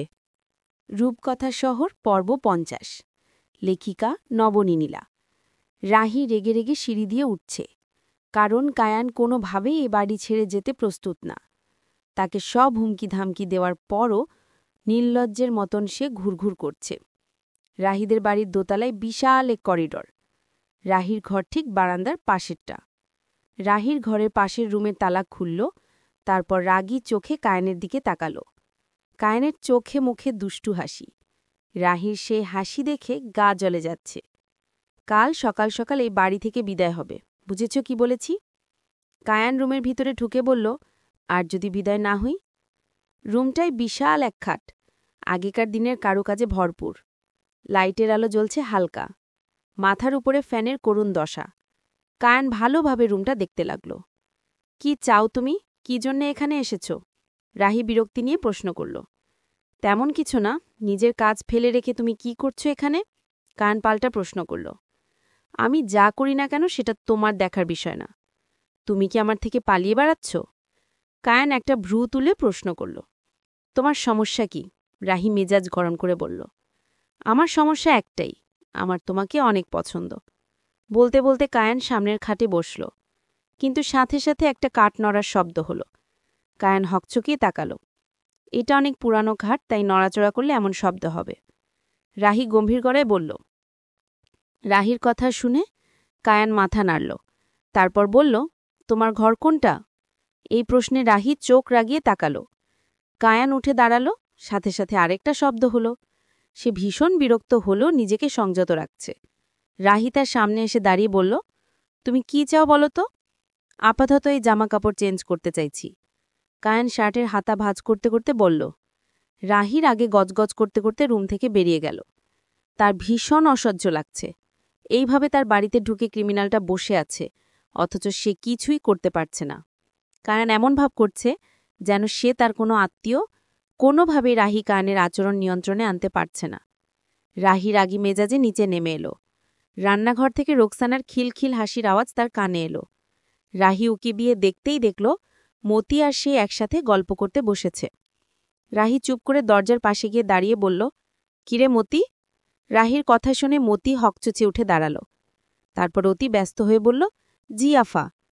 উপরের ওই লোকটাকে তুই বাড়িতে এনেছিস? রাহির চোখে রাগ স্পষ্ট। মতি একটু ঢোক গিলে বলল, উনি তো বলল আপনারে খুঁজে, তাই। রাহি ভ্রু কুচকিয়ে তাকালো। মতিকে যে ঝাড়ি দিয়ে দুইটা কথা শোনাবে সেটাও সে পারছে না। এনেছিস যখন এইখানে বসে কি করছিস? গিয়ে দেখ ওই লোকের কি লাগবে। বলেই রাহি একটা ঝাড়ি মারল। ঝাড়ি শুনে মতি লুঙ্গি গুজে দৌড়ে দোতারায় উঠে গেল। রোকসানা কিছুটা সোজা হয়ে দাঁড়ালো, তাকে না কখন ঝাড়ি শুনতে হয়। মা কোথায়? রাহি আর চোখে তাকিয়ে বলল, আম্মা বসার ঘরে, ভয়ে ভয়ে বলল। রোকসানার এই কথা শোনা মাত্র রাহি সেখান থেকে চলে গেল। তারপর বসার ঘরে গিয়ে বাবা মার মাঝে চুপ করে একপাশে দাঁড়িয়ে রইল। রাহির মা, কায়ান মানে যাকে সে আরহান ভাবছে, তাকে নিয়ে নানা গল্প করছে তার বাবার সাথে। রাহি বিরক্তি নিয়ে সেসব হজম করছে। কিছুক্ষণ পর সিঁড়ি দিয়ে কেউ নামার আওয়াজ এলো। রাহি দরজার পাশেই দাঁড়িয়েছিল। পায়ের আওয়াজ শুনে ঘাড় ঘুরিয়ে তাকাতেই দেখল কায়ান। রাহি অবাক হয়ে তাকিয়ে রইল। কায়ানের পরনে একটা পাঞ্জাবি। সে এমন রূপে তাকে কখনো দেখেনি। সব সময় দামি ব্লেজার, জ্যাকেট এসব পরে থাকতে দেখেছে, কিন্তু এইভাবে আর 5টা সাধারণ মানুষের মতন পোশাক পরতেই প্রথম দেখল।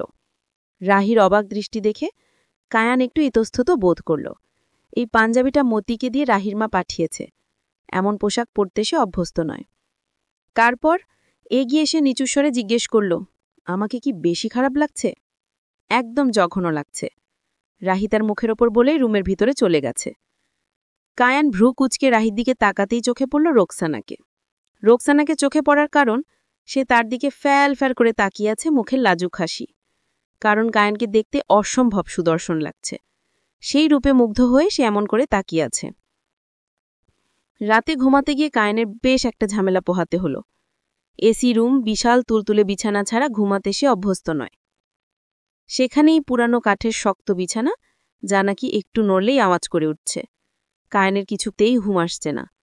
সে বারবার এপিটোপিট করছে।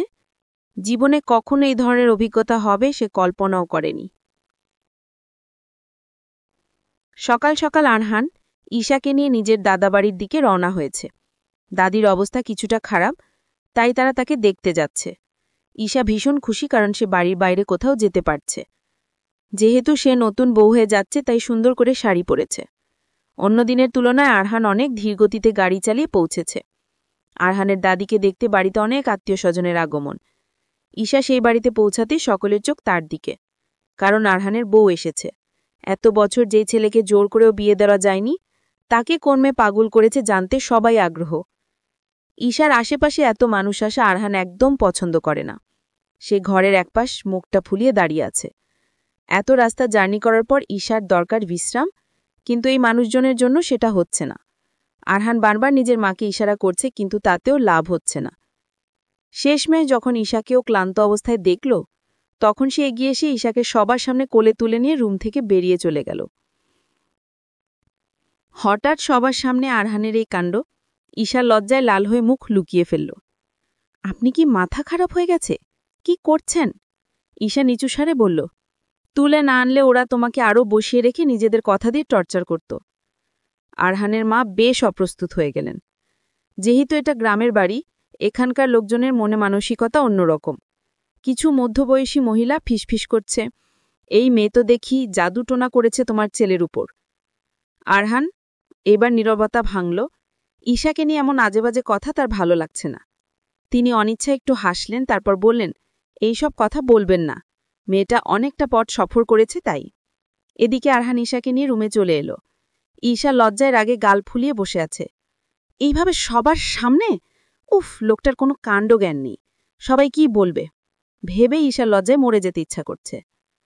আরহান হাতমুখ ধুয়ে ফ্রেশ হয়ে এসে ঈশাকে গাল ফুলিয়ে বসে থাকতে দেখে বলল, কি হলো, তোমাকে না বললাম শুয়ে রেস্ট করতে?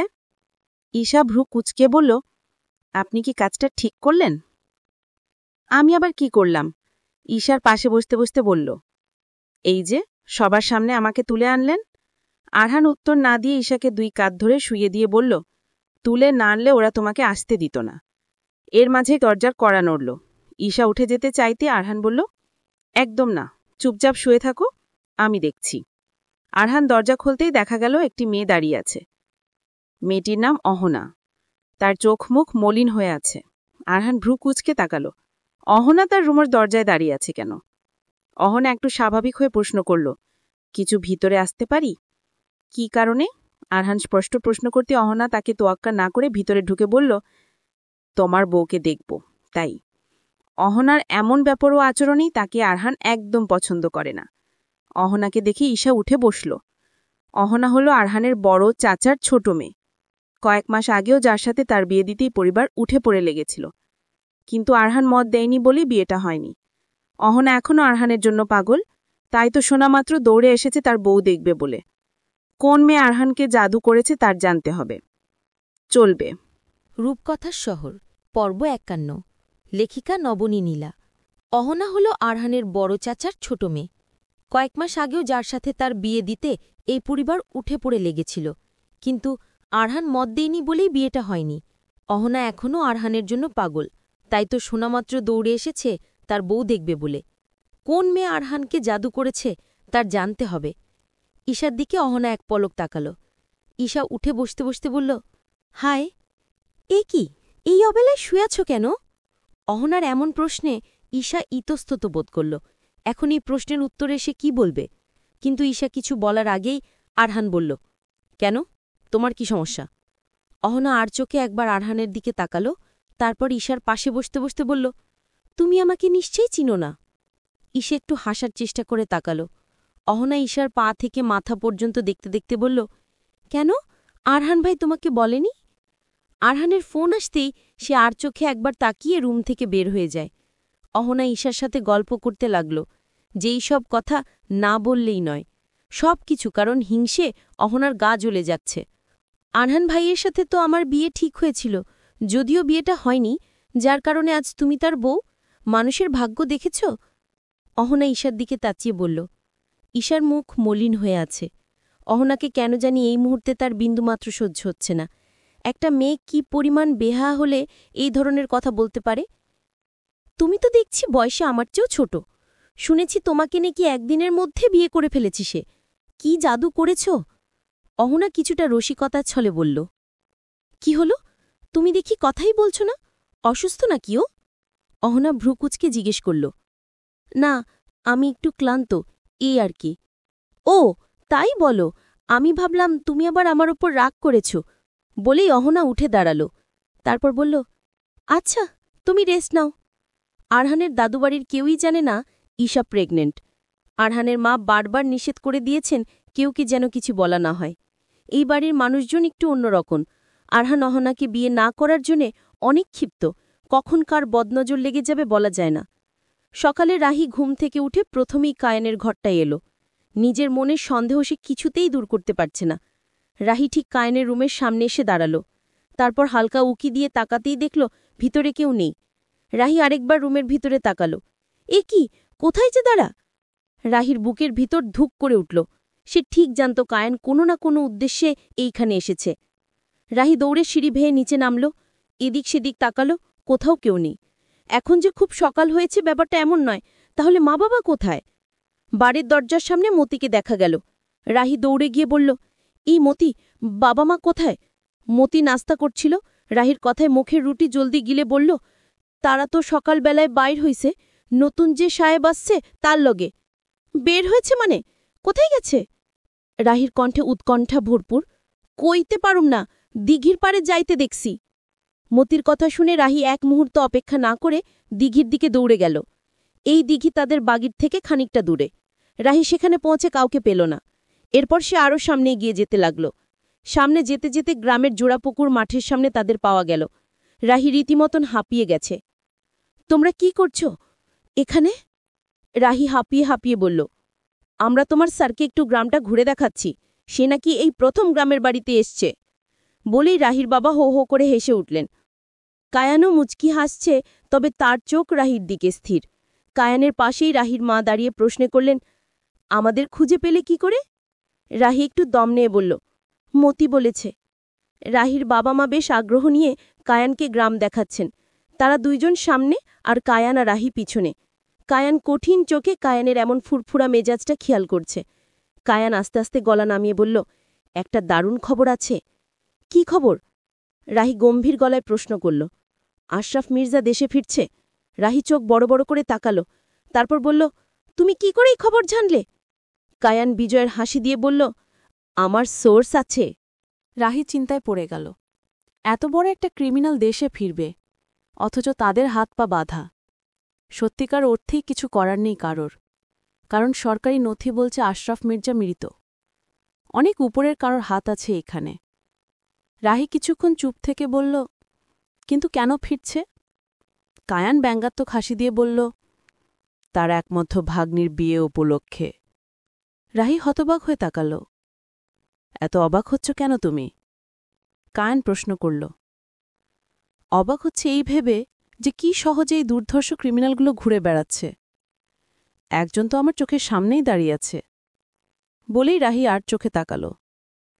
তাহলেই বুঝো তোমাদের আইনের কি দশা। যদিও পুলিশ রেকর্ডে আমার বিরুদ্ধে কোনো মামলা নেই। কায়ান তার ছেলের স্বরে বলল, তোমার নামে আমি মামলা করব। রাহি চোখ রাঙিয়ে বলল, কি মামলা দিবে? জোরপূর্বক চুম্বন আদায়ের মামলা? কায়ান ঝুঁকে এসে জিজ্ঞেস করল।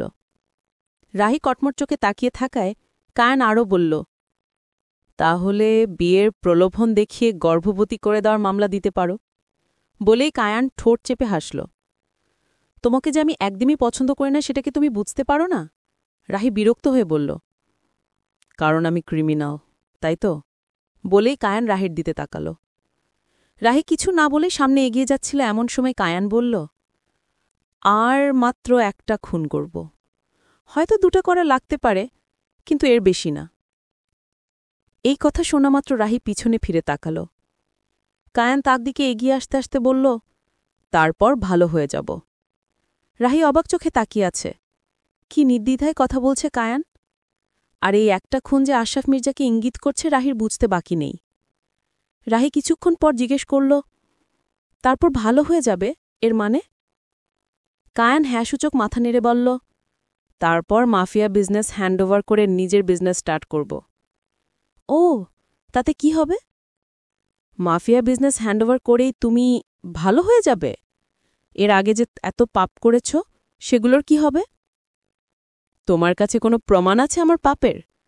কায়ান ঠোঁটের কোণে হাসি এনে বলল। রাহি রাগে কটমট করে তাকাল। আরহান নিজের রুমে ফিরে এসে দেখে ঈশা তৈরি হয়ে রুমের বাইরে যাচ্ছে। সাথে সাথে ঈশার হাত ধরে প্রশ্ন করে, কোথায় যাচ্ছ? ঈশা বিরক্ত চোখে বলে, জাদু দেখাতে। আরহান হেসে ফেলে।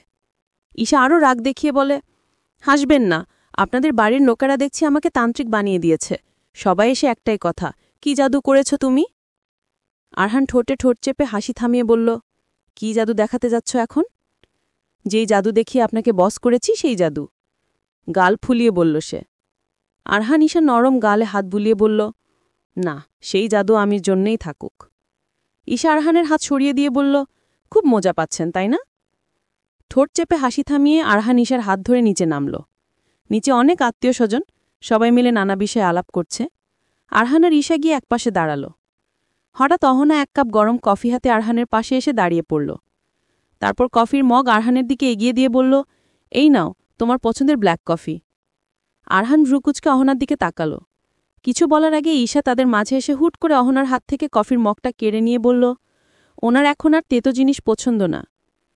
ঈশা কফিটা মগ হাতে নিয়ে অহনার দিকে তাকিয়ে হাসল। কেন পছন্দ নয়? অহনার মুখটা মলিন হয়ে আছে। কারণ ওনার লাইফে আমি আছি, ওনার এখন আমার মতন মিষ্টি জিনিস পছন্দ। বলেই ঈশা আরহানের দিকে তাকালো। সেই দৃষ্টি যে আরহানকে এই কথায় সায় দিতে বলছে সেটা তার বুঝার বাকি নেই। আরহান নিজের হাসি অনেক কষ্টে থামিয়ে হ্যাঁসূচক মাথা নাড়ল।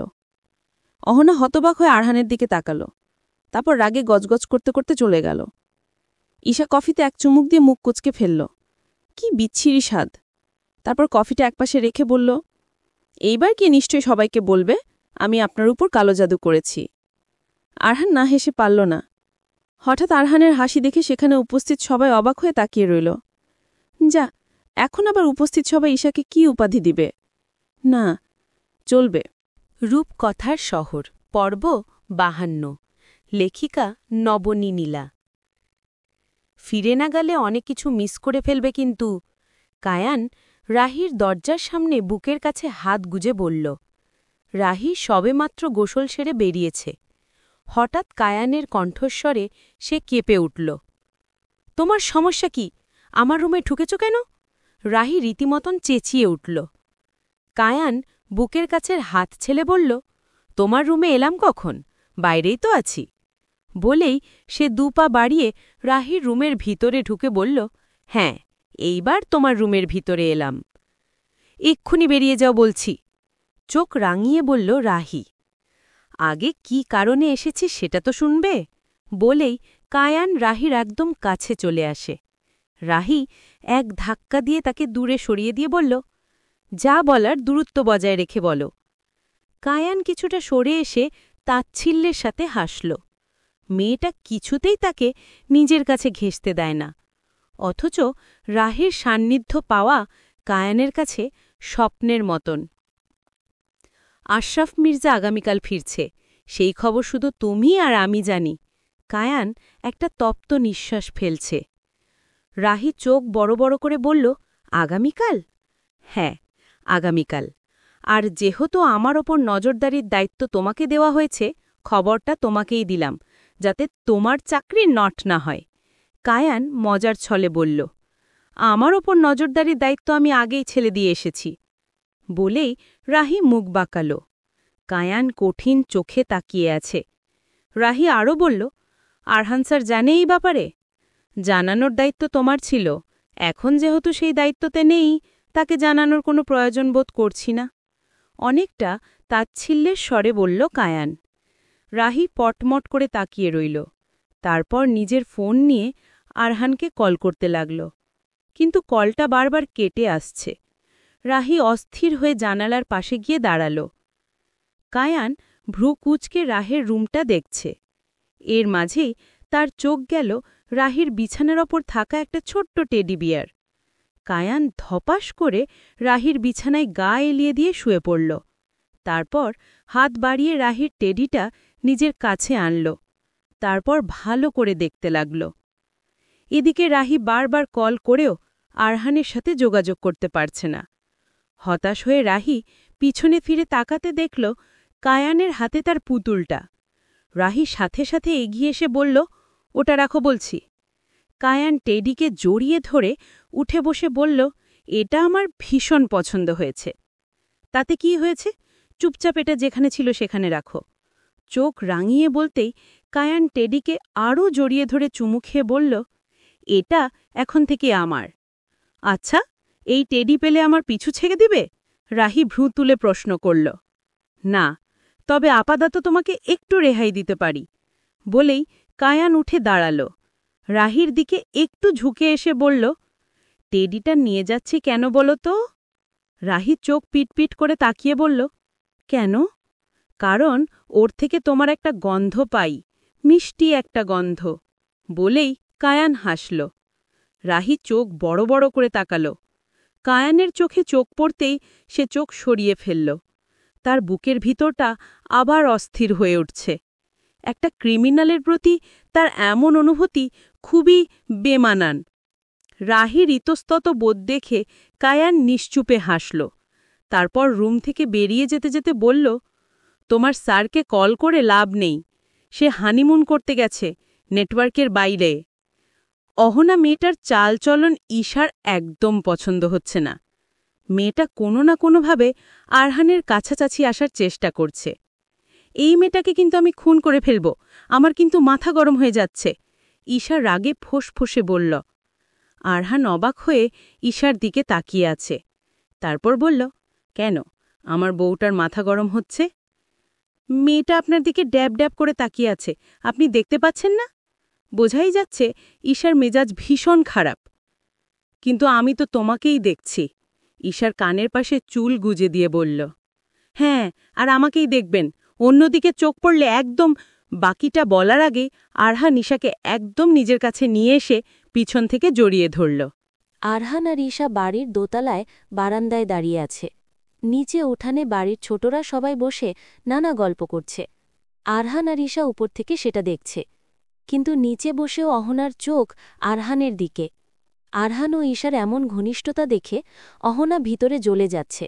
তার কাটাঘাই নুনের ছিটে জিতে ঈশা মুখ ঘুরিয়ে আরহানের গালে চুমু দিয়ে বলল, আমি কিন্তু ওকে সত্যি খুন করব, তখন এর দায়ভার আপনাকে নিতে হবে। আরহান নিচের ঠোঁট কামড়ে হাসি থামিয়ে বলল, আচ্ছা, যা আদেশ মহারানী। আমার একদম ভালো লাগছে না। ও আপনার দিকে তাকাবে কেন? আমার জামাইকে শুধু আমি দেখব। ঈশা গাল ফুলিয়ে বলল। আরহান ঈশাকে আরও শক্ত করে জড়িয়ে ধরে তার ঘাড়ে মুখ ডুবিয়ে বলল, আমার হিংসুটে বউ। কায়ান গাড়ি নিয়ে রাহিদের বাড়ির সামনে অপেক্ষা করছে।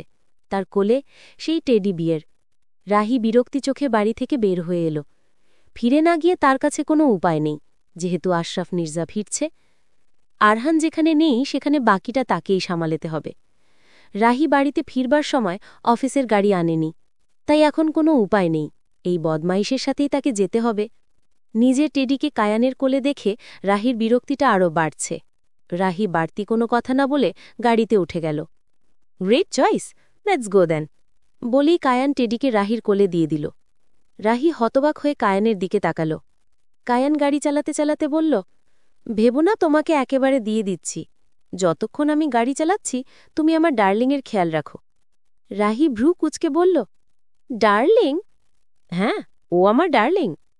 ওর নাম Puchi. Puchi? I think darling sounds better, বলেই কায়ান রাস্তার দিকে মনোযোগ দিল। রাহি পুচির দিকে তাকাল। এটা তার ছোটবেলার সবচেয়ে প্রিয় খেলনা ছিল। কায়ান কি সত্যি এটা নিজের কাছে রেখে দেবে? ভেবে তার মনটা একটু খারাপ হয়ে গেল। যদিও এই পুতুলটা তার নিজের বাবা তাকে কিনে দিয়েছিল। এই পুতুলকে দেখে শৈশবের সেই সব ভয়ঙ্কর দিনগুলো মনে পড়ে যায় তার। তখনই পুচিকে জড়িয়ে কান্না করতে করতে ঘুমিয়ে যেত সে। এখন পুচি তার শৈশবের বিষাদময় স্মৃতির অংশ ছাড়া কিছুই না। আবহাওয়া কিছুটা খারাপ হচ্ছে, বাইরে দমকা হাওয়া। যেহেতু সন্ধ্যার পর তারা রওনা দিয়েছে, তাই এখন অনেকটা রাত হয়েছে। মাঝ রাস্তায় হঠাৎ একটা চিৎকার ভেসে এলো। রাহি আবছা আবছা সেই চিৎকার শুনতে পেয়ে সাথে সাথে কায়ানকে গাড়ি থামাতে বলল। রাহির কথায় কায়ান গাড়ি থামাল। তারপর দুজনেই গাড়ি থেকে নামল। একটা মেয়ের আর্তনাদ শুনতে পাচ্ছে, কিন্তু কোথা থেকে সেটি ভেসে আসছে রাহি বুঝতে পারছে না। সে অস্থির হয়ে ছুটাছুটি করছে। কোনো মেয়ের আর্তনাদ শুনলে রাহির ভেতরটা অস্থির হয়ে ওঠে, যেন এই আর্তনাদ তার মায়ের। ছোটবেলায় যখন বাবা মায়ের ওপর অত্যাচার করত, মা খুব হাহাকার করত। ছোট্ট রাহিকে তখন একটা রুমে আটকে রাখা হতো, সে শুধু তার মায়ের আর্তনাদ শুনতে পেত। কায়ানও খুঁজে বের করার চেষ্টা করছে। খুঁজতে খুঁজতে একটা বাড়ি থেকে আর্তনাদের শব্দ পেল রাহি।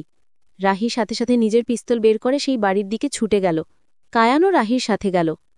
বাড়ির দরজা ভিতর থেকে আটকানো থাকায় দরজা ভেঙে ভিতরে ঢুকে কায়ান ও রাহি দুজনেই থমকে গেল। একটা মেয়ে, দেখে বোঝা যাচ্ছে সে গর্ভবতী, আর তাকে নিষ্ঠুরভাবে মারধর করছে এক পুরুষ। রাহির যেন রক্ত মাথায় উঠে গেল। সে সাথে সাথে পিস্তলটা ওই লোকটির দিকে তাক করে বলল, ওকে ছেড়ে দে বলছি, নয়তো এক্ষুনি মেরে ফেলব। মেয়েটির চুল তখনও লোকটির মুষ্টিবদ্ধ। সে মেয়েটির চুলের মুষ্টি ছেড়ে বলল, কেন, আমার বউরে আমি মারুম, তুই কে? বলেই সে লোকটি একটা লাঠি হাতে নিয়ে এগিয়ে আসতেই কায়ান এগিয়ে এলো, কিন্তু তার আগেই রাহির বন্দুকের গুলি লোকটির বক্ষদেশ ছিন্ন বিচ্ছিন্ন করে ফেলল। কায়ান হতবাক হয়ে রাহির দিকে তাকাল। রাহির হাত কাঁপছে, মাথায় বিন্দু বিন্দু ঘাম। এমন অস্থির ও ভীত অবস্থায় সে আগে রাহিকে দেখেনি। এদিকে নিজের স্বামীর রক্ত দেখে মেয়েটি সেখানেই অজ্ঞান হয়ে পড়ে যায়। চলবে। রূপকথার শহর পর্ব ৫৩। লেখিকা নবনী নীলা। গর্ভবতী মেয়েটির নাম সাইমা। সে ৬ মাসের অন্তঃসত্ত্বা। বিয়েটা তাদের প্রেমের বিয়ে ছিল। বাপের বাড়ি থেকে সে পালিয়ে এসে বিয়ে করে সুমন মিস্ত্রিকে। সংসার সুখেই যাচ্ছিল, কিন্তু সুমনের জুয়ার নেশা ধীরে ধীরে তাকে অমানুষে পরিণত করে। যেদিন জুয়ায় হেরে যায় সেদিন সাইমার ওপর চলে অমানবিক নির্যাতন। পরে যখন হুঁশ ফেরে তখন সুমন সাইমার পা ধরে মাফও যায়। এইভাবেই সুখে দুঃখে চলছিল সাইমা ও সুমনের সংসার। তেমনই এক রাতে সেখানে সাইমার কান্না শুনে উপস্থিত হয় রাহি ও কায়ান। রাহির গুলিতে প্রাণ যায় সুমনের। সাইমাকে হাসপাতালে আনা হয়েছে। জ্ঞান ফিরতেই সে চিৎকার করে উঠছে, আমার জামাইরে মারল কেন? আমার সন্তানরে এতিম করছে, আল্লাহ বিচার করব। রাহির ভেতরে অনুতপ্ত বোধ আরও তীব্র হচ্ছে। সে শত চেষ্টা করেও নিজেকে শান্ত রাখতে পারছে না। তার হাতে কখনো কোনো নিরীহ মানুষের প্রাণ যাবে সেটা সে কল্পনাও করেনি। জানে না তখন তার কি হয়েছিল। সুমনের ভেতরে কেন জানি সে তার বাবাকে দেখতে পেয়েছিল। আত্মনিন্দায় রাহির ভেতরটা ভরে যাচ্ছে। নিজেকে কিভাবে ক্ষমা করবে সে? সুমনের লাশটা পুলিশ ডেকে তাদের হাতে তুলে দিয়েছে কায়ান। এই ঘটনায় কোনোভাবে যেন রাহির নাম না উঠে, তাই সব প্রমাণ সে সরিয়ে ফেলেছে। লাশ থেকে রাহির পিস্তলের গুলি বের করে, নিজের লাইসেন্সযুক্ত পিস্তল দিয়ে আরও ২টা গুলি করে। কায়ান ভালো করেই জানে গোয়েন্দা বিভাগের যে পদে রাহি রয়েছে এতে তার শত্রুর অভাব নেই।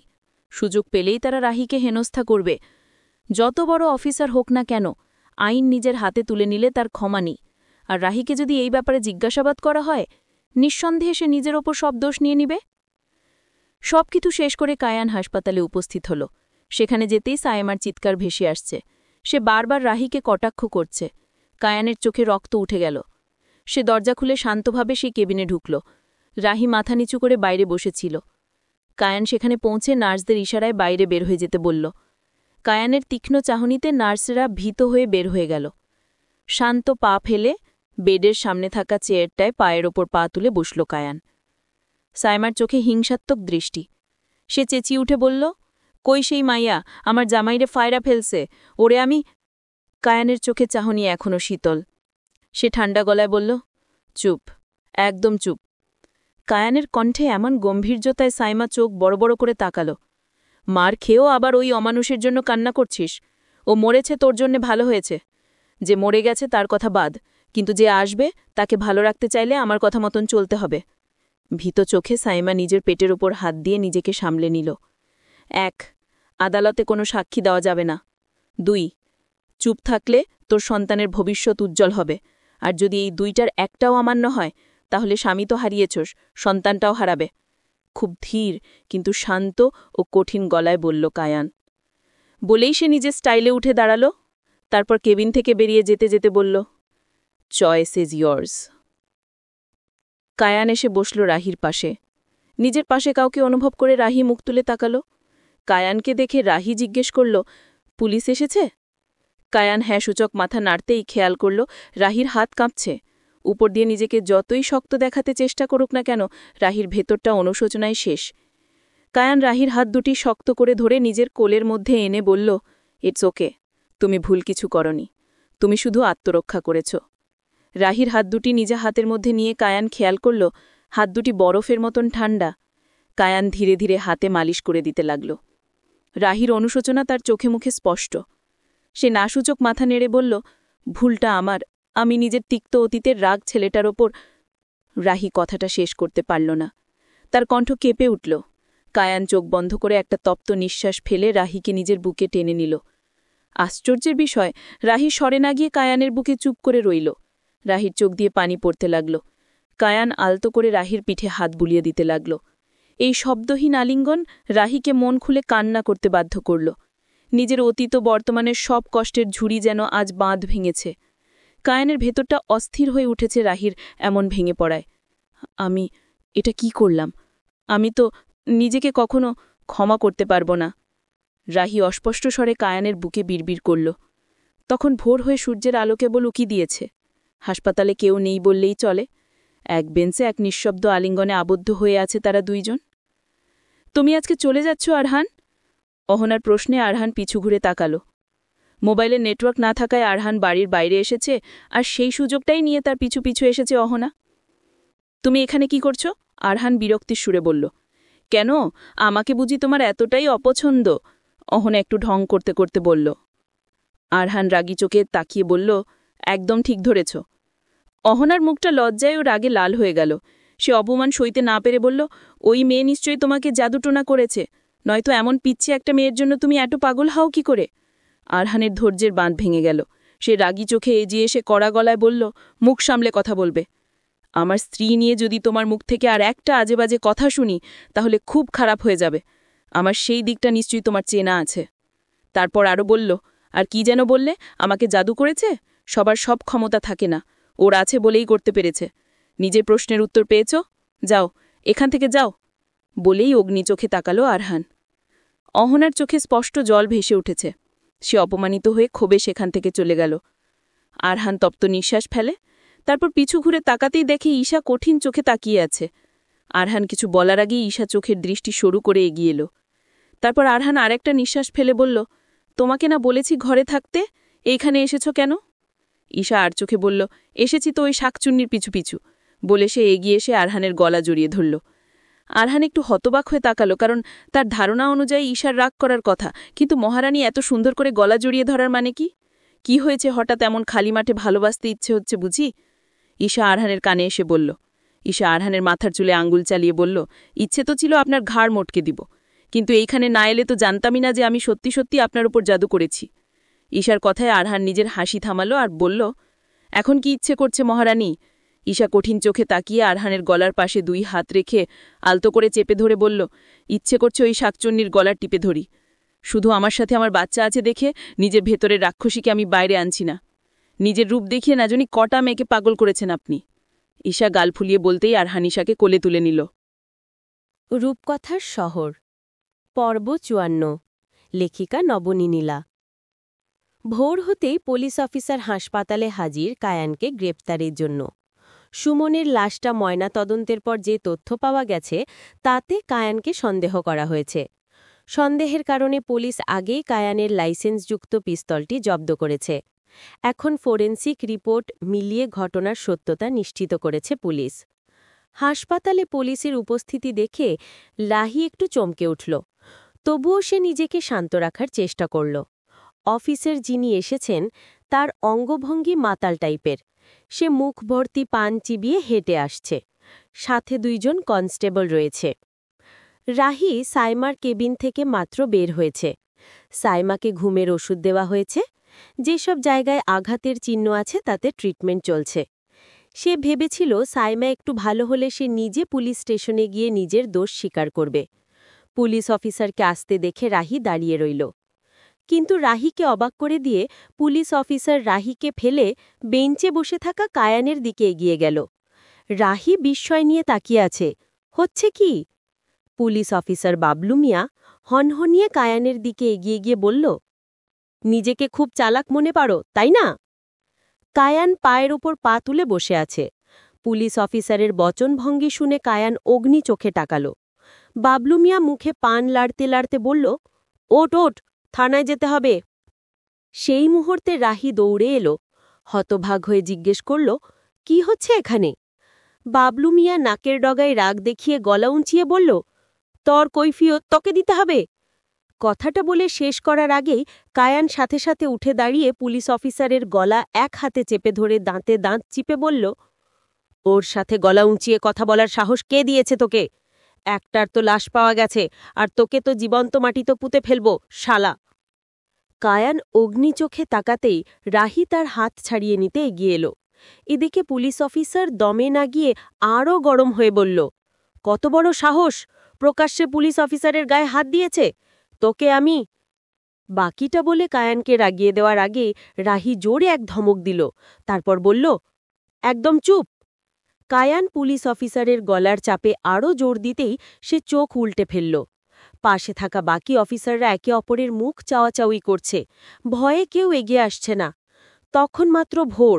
হাসপাতালে স্টাফ ছাড়া কেউই নেই। রাহি কায়ানের হাত ছাড়িয়ে দেওয়ার চেষ্টা করে শান্ত গলায় বলল, কায়ান, ওনাকে ছাড়ো বলছি। কায়ানের চোখ মুখে তখনও আগুনের ফুলকি। তার ইচ্ছে করছে এই অপদার্থকে এক্ষুনি এইখানে মেরে ফেলে, শুধু রাহি আছে বলে বেঁচে গেল। কায়ান শেষবারের মতন পুলিশ অফিসারের গলায় আরেকটা চাপ দিয়ে নিজের হাত সরিয়ে আনল। কায়ানের হাত থেকে ছাড়া পেয়ে অফিসার জোরে জোরে নিঃশ্বাস নিয়ে কাশতে লাগল, যেন সে এক মুহূর্তের জন্য মৃত্যুর স্বাদ পেয়ে গেছে। রাহি দেরি না করে প্রশ্ন করল, আপনারা ওকে গ্রেফতার করতে এসেছেন কেন?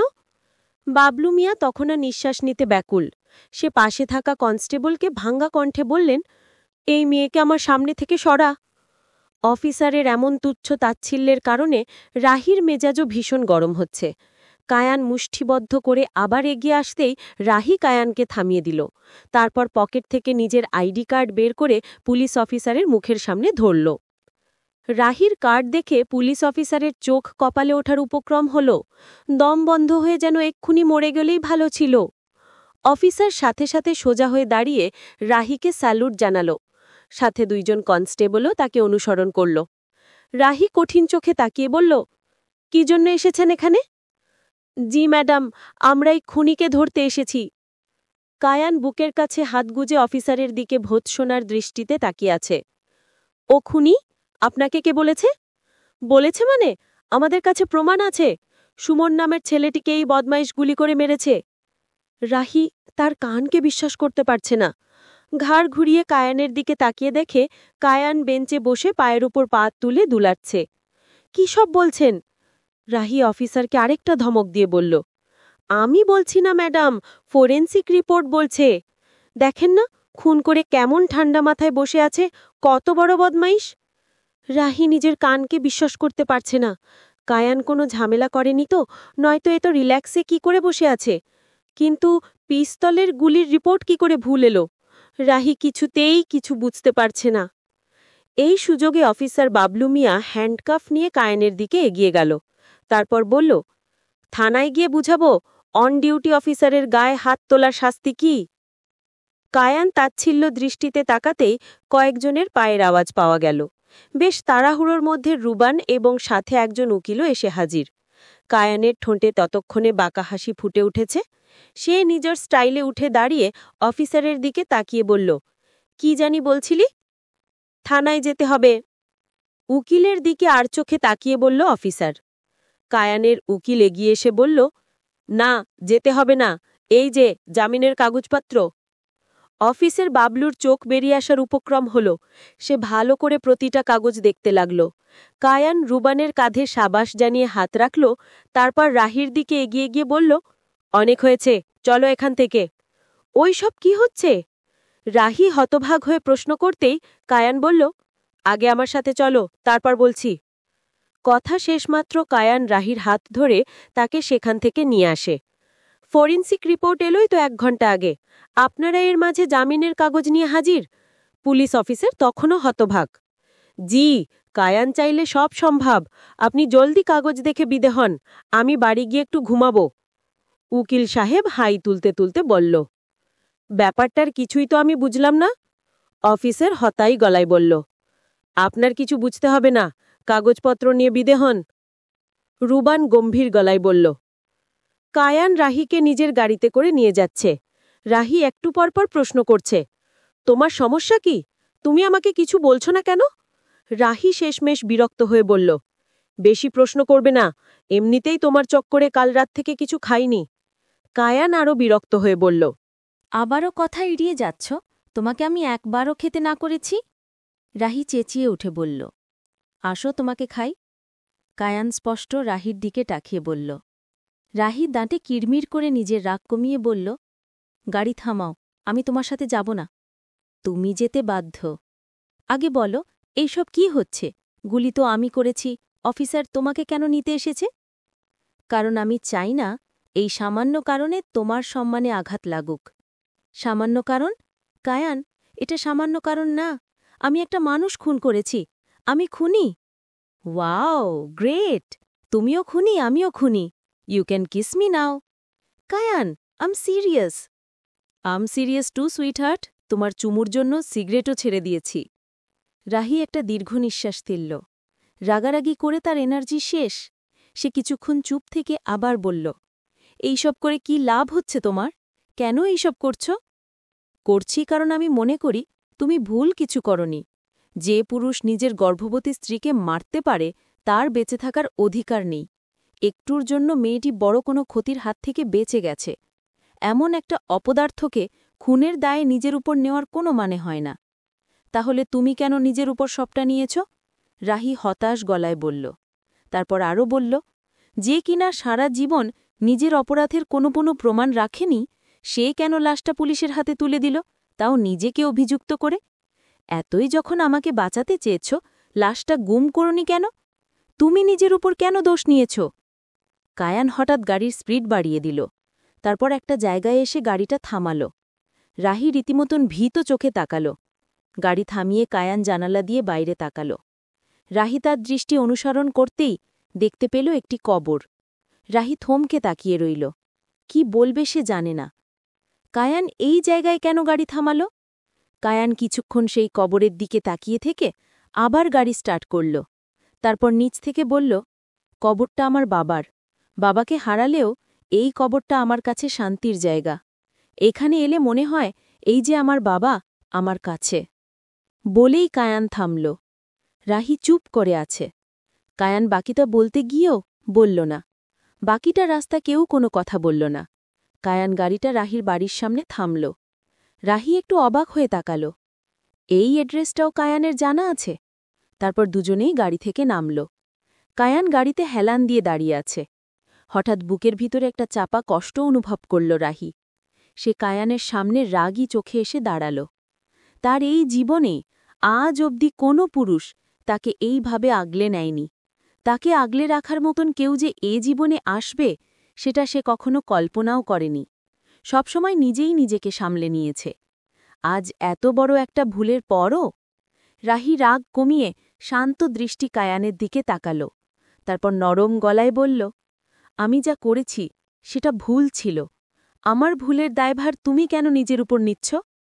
স্বার্থ ছাড়া এ পৃথিবীতে কেউ কিছু করে না। আমিও এর ব্যতিক্রম নই।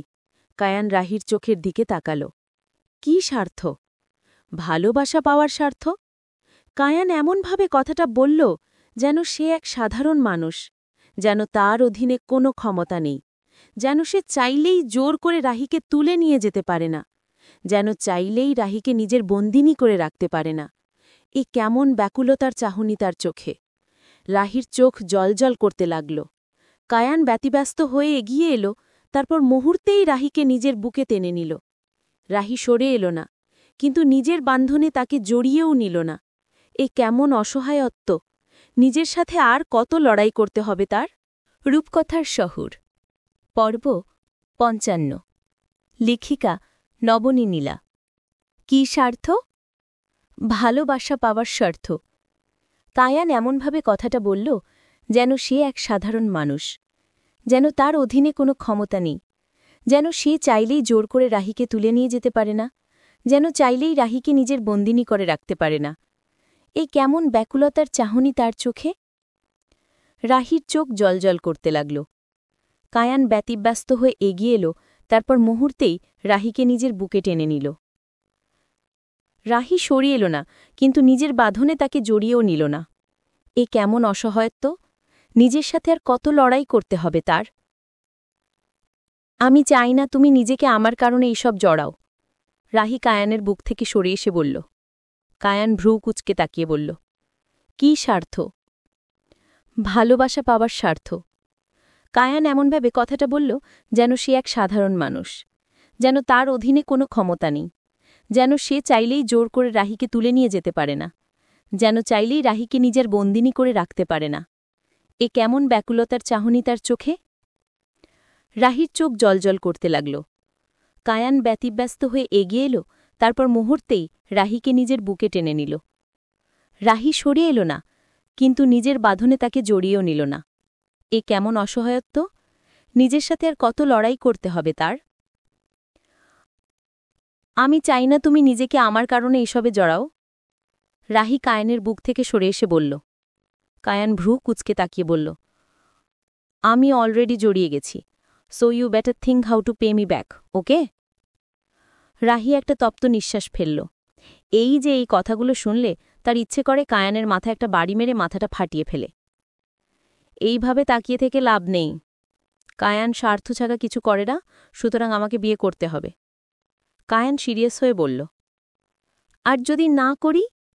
রাহি পাল্টা প্রশ্ন করল। তাহলে নিজেকে থেকে আমাকে বিয়ে করতে রাজি না হলে এইবার জোর করব। তাহলে এতদিন জোর করুনি কেন? রাহি শান্ত ভঙ্গিতে প্রশ্ন করল। কারণ এতদিন তোমার চোখে আমির জন্য শুধু ঘৃণা ছিল। কায়ানের এমন বক্তব্যে রাহি ঢোক গিলে তাকাল। কি বলতে চায় সে? আরহান ঈশাকে নিয়ে বাড়ি ফিরে এসেছে। পথে রাহির সাথে যোগাযোগ হওয়ায় আরহান আশরাফ মির্জার দেশে ফিরে আসার কথা জানতে পারে। তখন থেকে আরহানের মুখটা গম্ভীর হয়ে আছে। রাহি ফোন করায় ঈশা বেশ খুশি। তার মানে নিশ্চয়ই রাহি আর কায়ানের মাঝে যোগাযোগ হয়েছে, সেই কারণেই রাহি শহরে ফিরেছে। আরহান আর ঈশা বাড়ি ফিরে এলেও তাদের বাবা মা ফিরে আসেনি। তাদের ফিরতে আরও কিছুদিন সময় লাগবে। বাড়িতে ফিরেই আরহান আশরাফ মির্জার ঘটনা নিয়ে বেশ ব্যস্ত হয়ে গেল। কিভাবে এলো, কোথায় থাকছে, কি কারণে এমন আগমন, কয়দিন থাকবে, সব জানতে হবে তার। ঈশা গালে হাত দিয়ে আরহান আর রাহির ফোনালাপ শুনছে। ঈশা বিরক্ত হয়ে বলল, রাহির সাথে এত কথা না বাড়িয়ে কায়ানকে ডেকে নিলেই হয়। আরহান সাথে সাথে ঈশার দিকে তাকাল।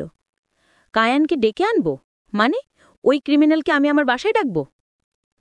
এভাবে বলার কি আছে? কায়ান তো শান্তই আছে। ঠোঁট উল্টে বলল, ওর শান্ত থাকাই বড় কোনো ঝড়ের লক্ষণ। তারপর আরও বলল, এটা ভুলে গেলে হবে না যে ও নিজের উদ্দেশ্য হাসিলের জন্য আমাদের ব্যবহার করছে। আপনার আর কায়ানের উদ্দেশ্য তো ভিন্ন না। হ্যাঁ, দুইজনের কাজ করার টেকনিক আলাদা, কিন্তু আশরাফ মির্জার শাস্তি হোক সেটা তো আপনিও চান। হ্যাঁ, আমি চাই, কিন্তু আমি চাই তাকে আইনের আওতায় এনে শাস্তি দেওয়া হোক। যদিও প্রসেসটা অনেক জটিল, কিন্তু কায়ান তাকে নিজের হাতে খুন করতে চায়। কারণ আশরাফ মির্জা নিজের হাতে আপনাদের বাবাকে খুন করেছে। আরহান ঈশার দিকে কাঁপিয়ে রইল। তারপর বলল, কি হয়েছে তোমার? কায়ানের পক্ষে কিনো কথা বলছ?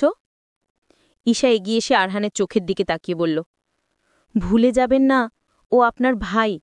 পরিস্থিতির শিকারে সে এমনটা হয়েছে, নয়তো আপনার মতন সেও কোনো বড় অফিসার হতো। মানছি, সে পরিস্থিতির শিকার, কিন্তু এটা তার এতগুলো খুনের জাস্টিফিকেশন দেয় না। মানুষ ভালো হবে না খারাপ, সেটা সম্পূর্ণ তার উপর নির্ভর করে। ঈশা এবার হ্যাঁসূচক মাথা নাড়ল। তারপর আরহানের হাত ধরে বলল, বুঝেছি। আচ্ছা, আপনার মায়ের সাথে আর আপনার দেখা হয়নি? আরহান দীর্ঘ নিঃশ্বাস ফেলল। তারপর বলল, না, কায়ান তাকে কোথায় রেখেছে কেউ জানে না। রাহি সাইমা মেয়েটিকে নিজের কাছে এনে রেখেছে। কায়ান নিজের মেয়েটিকে রাখতে চাইল, রাহি দেয়নি। সাইমা রাহিকে দুচোখে দেখতে পারে না। এটা জেনেও কাজটা সে করেছে নিজের অনুতাপ বোধ থেকে। রাহি জানে সে যা করেছে তা কতটা ভুল, কিন্তু এখন তার হাতে কিছুই নেই।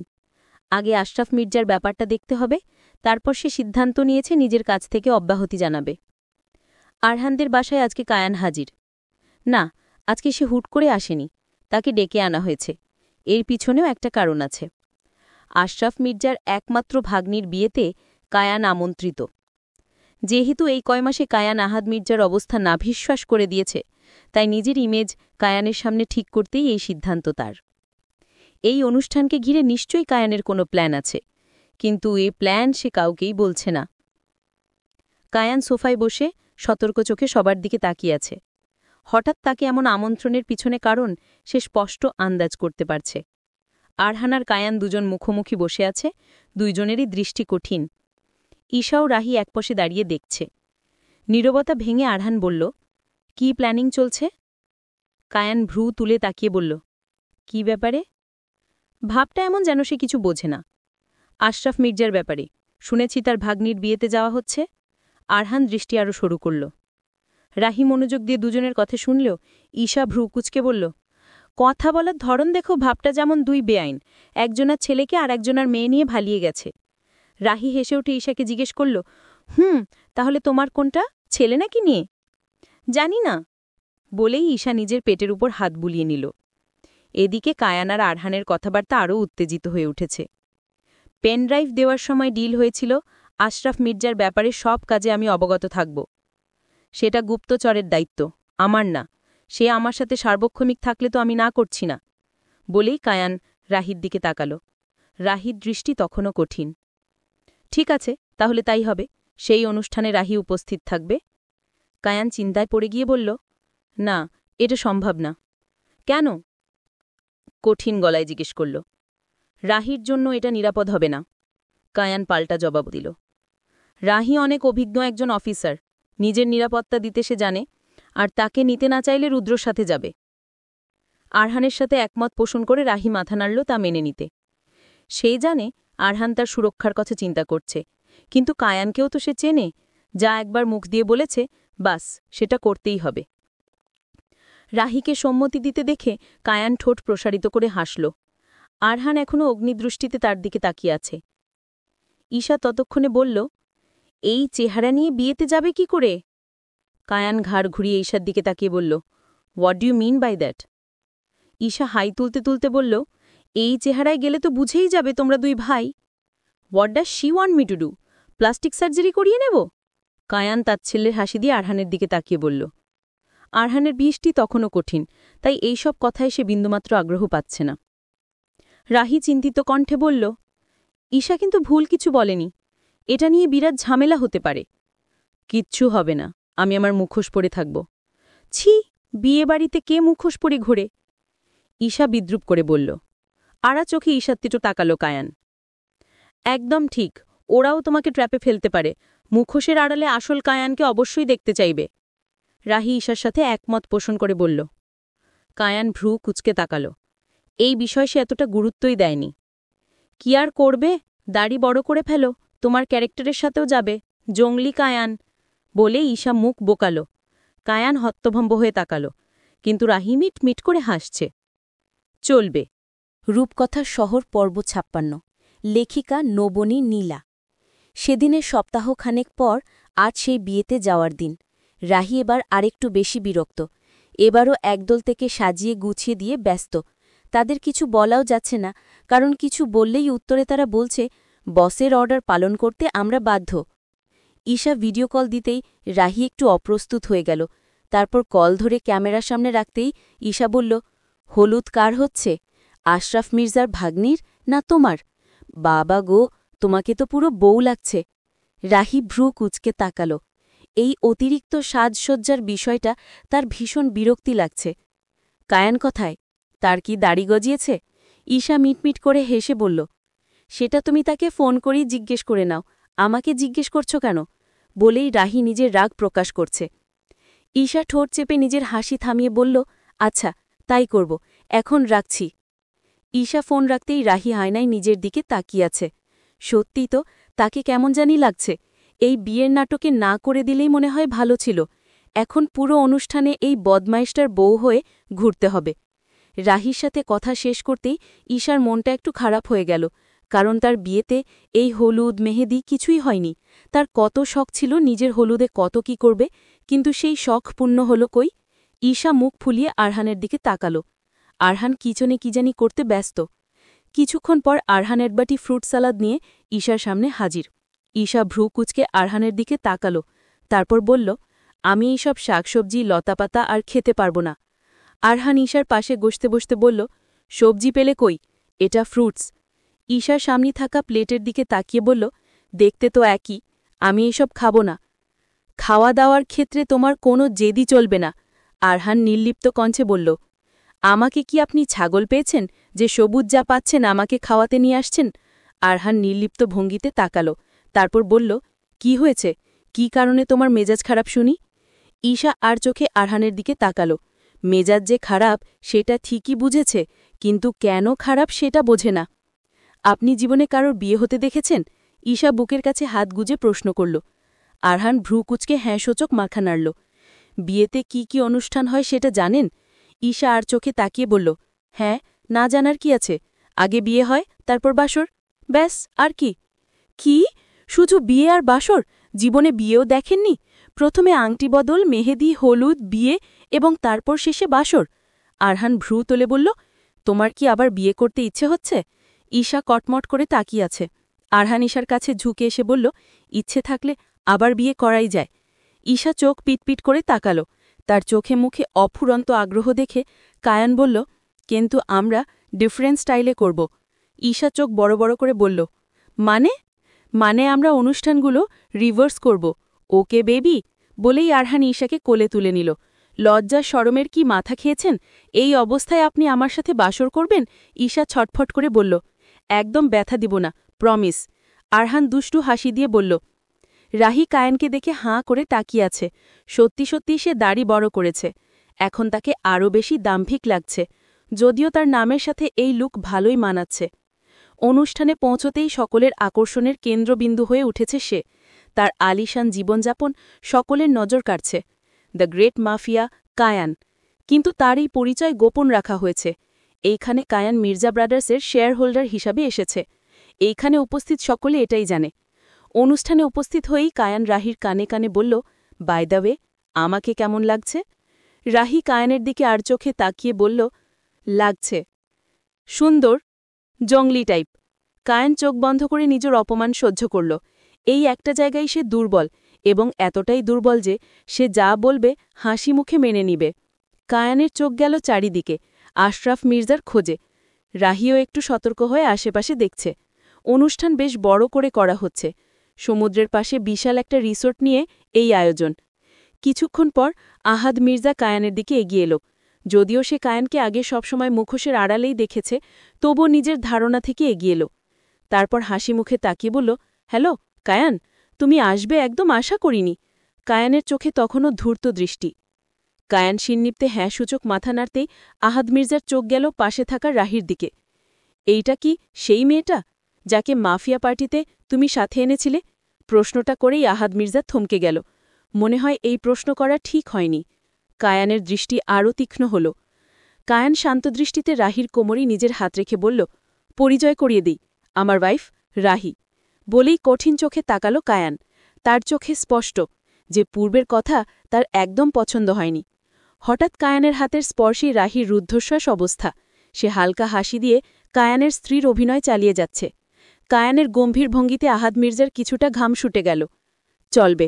রূপকথার শহর, পর্ব ৫৬। লেখিকা নবনী নীলা। প্রথম দিন আশরাফ মির্জাকে দেখা না গেলেও দ্বিতীয় দিন তাকে দেখে কায়ান ঠিকই চিনতে পেরেছে। নিজের গেটআপ বদলে ফেললে কি হবে, চরিত্র তার আগের মতোই রয়ে গেছে। কায়ান এখানে একা আসেনি। এই সম্পূর্ণ অনুষ্ঠানের আয়োজনের মাঝে তার লোকেরা ছড়িয়ে ছিটিয়ে রয়েছে। কেউ লাইটিংয়ের কাজ করছে, কেউ কিটারিংয়ে যোগ দিয়েছে। কাল সারা রাত কায়ান রুমে না থাকায় রাহির বেশ সন্দেহ হয়। মাঝরাতে যখন সে কায়ানের খোঁজে বের হয়, তখনই বিষয়টা সে কিছুটা আঁচ করেছে। কায়ান ভয়ঙ্কর কিছু প্ল্যান করেছে সেটা রাহি জানে, কিন্তু কতটা ভয়ঙ্কর সেটা রাহি আঁচ করতে পারছে না। রুমের সামনে বারান্দা দিয়ে বিশাল সুইমিং পুলটা দেখা যাচ্ছে। রাহি বারান্দায় দাঁড়িয়ে কায়ানের কাণ্ডকারখানা দেখছে। সে সুইমিং পুলে নিজের স্কিল দেখিয়ে সাঁতার কাটছে। আশেপাশে থাকা মেয়েগুলোর চোখ মুখ উৎসাহিত। অনেকে কায়ানকে সঙ্গ দিতে সুইমিং পুলে নেমেও গেছে। কায়ান তাদের সাথে হাসি মুখে কি যেন গল্প করেই যাচ্ছে। মেয়েগুলোর খোলামেলা পোশাকে রাহির গাত জ্বালা করে উঠল।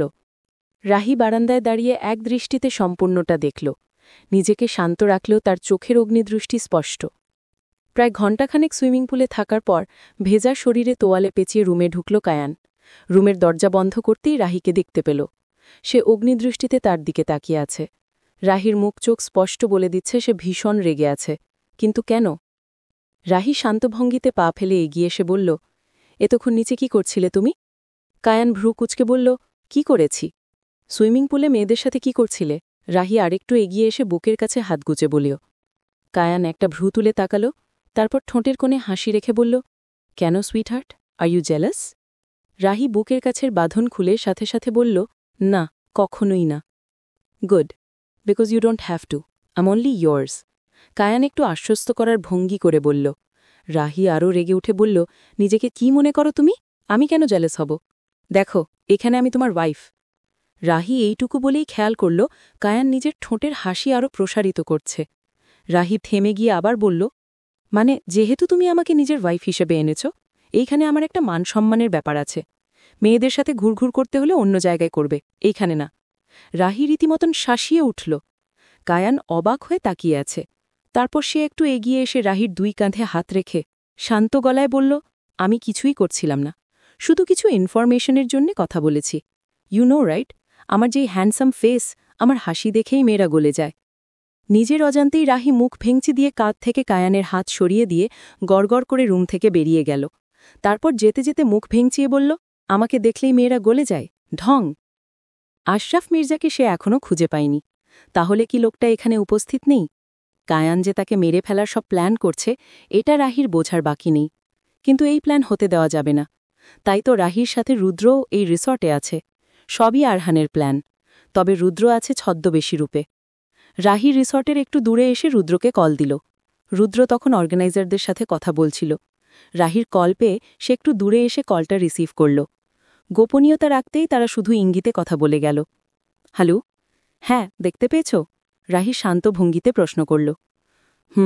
শুধু একবার। রাতে মাতাল হয়ে এখনও রুমেই আছে।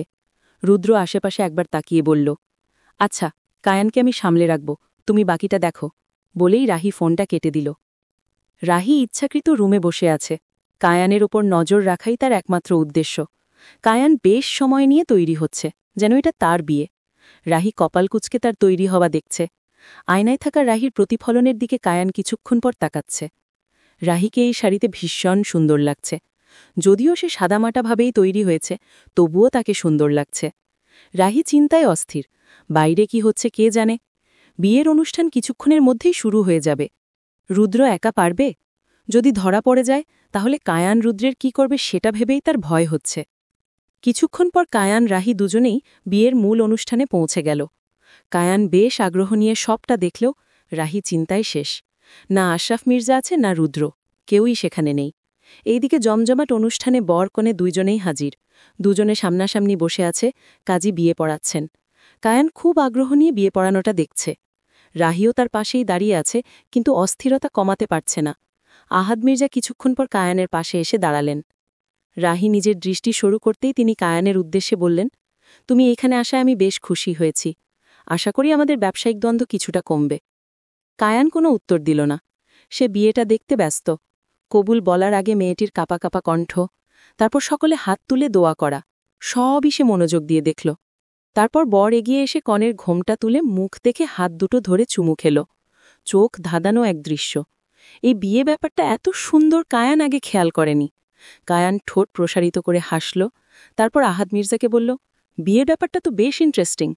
আহাদ মির্জা কিছুটা অবাক হয়ে তাকালো। রাহি ভ্রু কুচকে কায়ানের দিকে তাকালো। লোকটার কি মাথা খারাপ হয়ে গেছে নাকি? আহাদ মির্জা হেসে উঠে বলল, বিয়ে তো এইভাবেই হয়। কেন তোমাদের? বিয়ে তো আমাদের শুধু কাগজেই হয়েছে। বলেই কায়ান রাহির দিকে তাকালো। তারপর মনে মনে বলল, সেই বিয়েটাও তো এই সুন্দরী অস্বীকার করছে। আহাদ মির্জা হেসে উঠে বলল, আচ্ছা, এই ব্যাপার। তাহলে আয়োজন যখন করাই আছে, তোমাদের বিয়েটাও দিয়ে দিই। রাহির পায়ের নিচে থেকে যেন মাটি সরে গেল। সে বড় বড় চোখ করে কায়ানের দিকে তাকালো, কিন্তু কায়ান সেদিকে গ্রাহ্য করল না। আহাদ মির্জার সাথে সাথে কাজীকে বললেন, কাজী সাব, উঠবেন না, বসেন, আরেকটা বিয়ে পড়াতে হবে। রাহি হতবাক হয়ে কায়ানের দিকে তাকানোর আগেই সে উপস্থিত কিছু মহিলা তার পাশে এসে দাঁড়াল। রাহি নিজের কারিকে বিশ্বাস করতে পারছে না। সে বারবার কায়ানের দিকে তাকাচ্ছে, কিন্তু কায়ান চুপ করে আছে, যেন কোনো এক গভীর চিন্তায় সে মগ্ন। বড় একটা লাল ওড়না দিয়ে রাহির মাথা ঢেকে দেওয়া হয়েছে। তাকে নিয়ে গিয়ে বসানো হয়েছে কায়ানের বরাবর। রাহির ভিতরটা ধুকধুক করছে।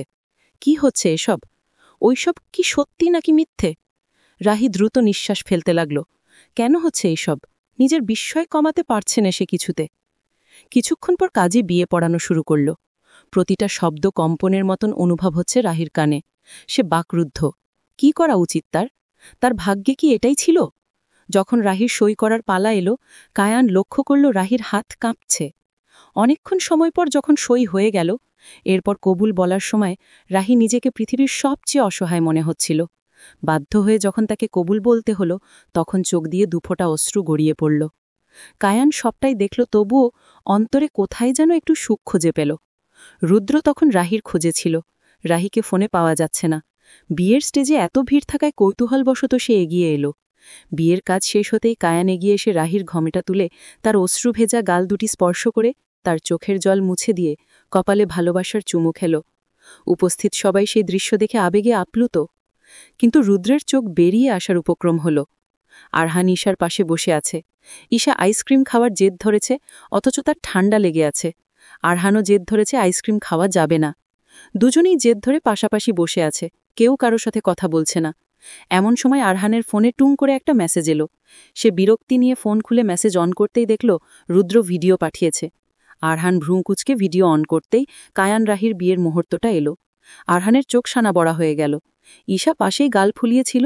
ভিডিওর শব্দ শুনে সে আর চোখে তাকাতেই দেখল কায়ান রাহির মাথায় চুমু খাচ্ছে।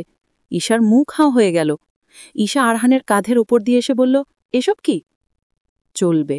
রূপকথার শহর পর্ব ৫৭ লেখিকা নবনী নীলা।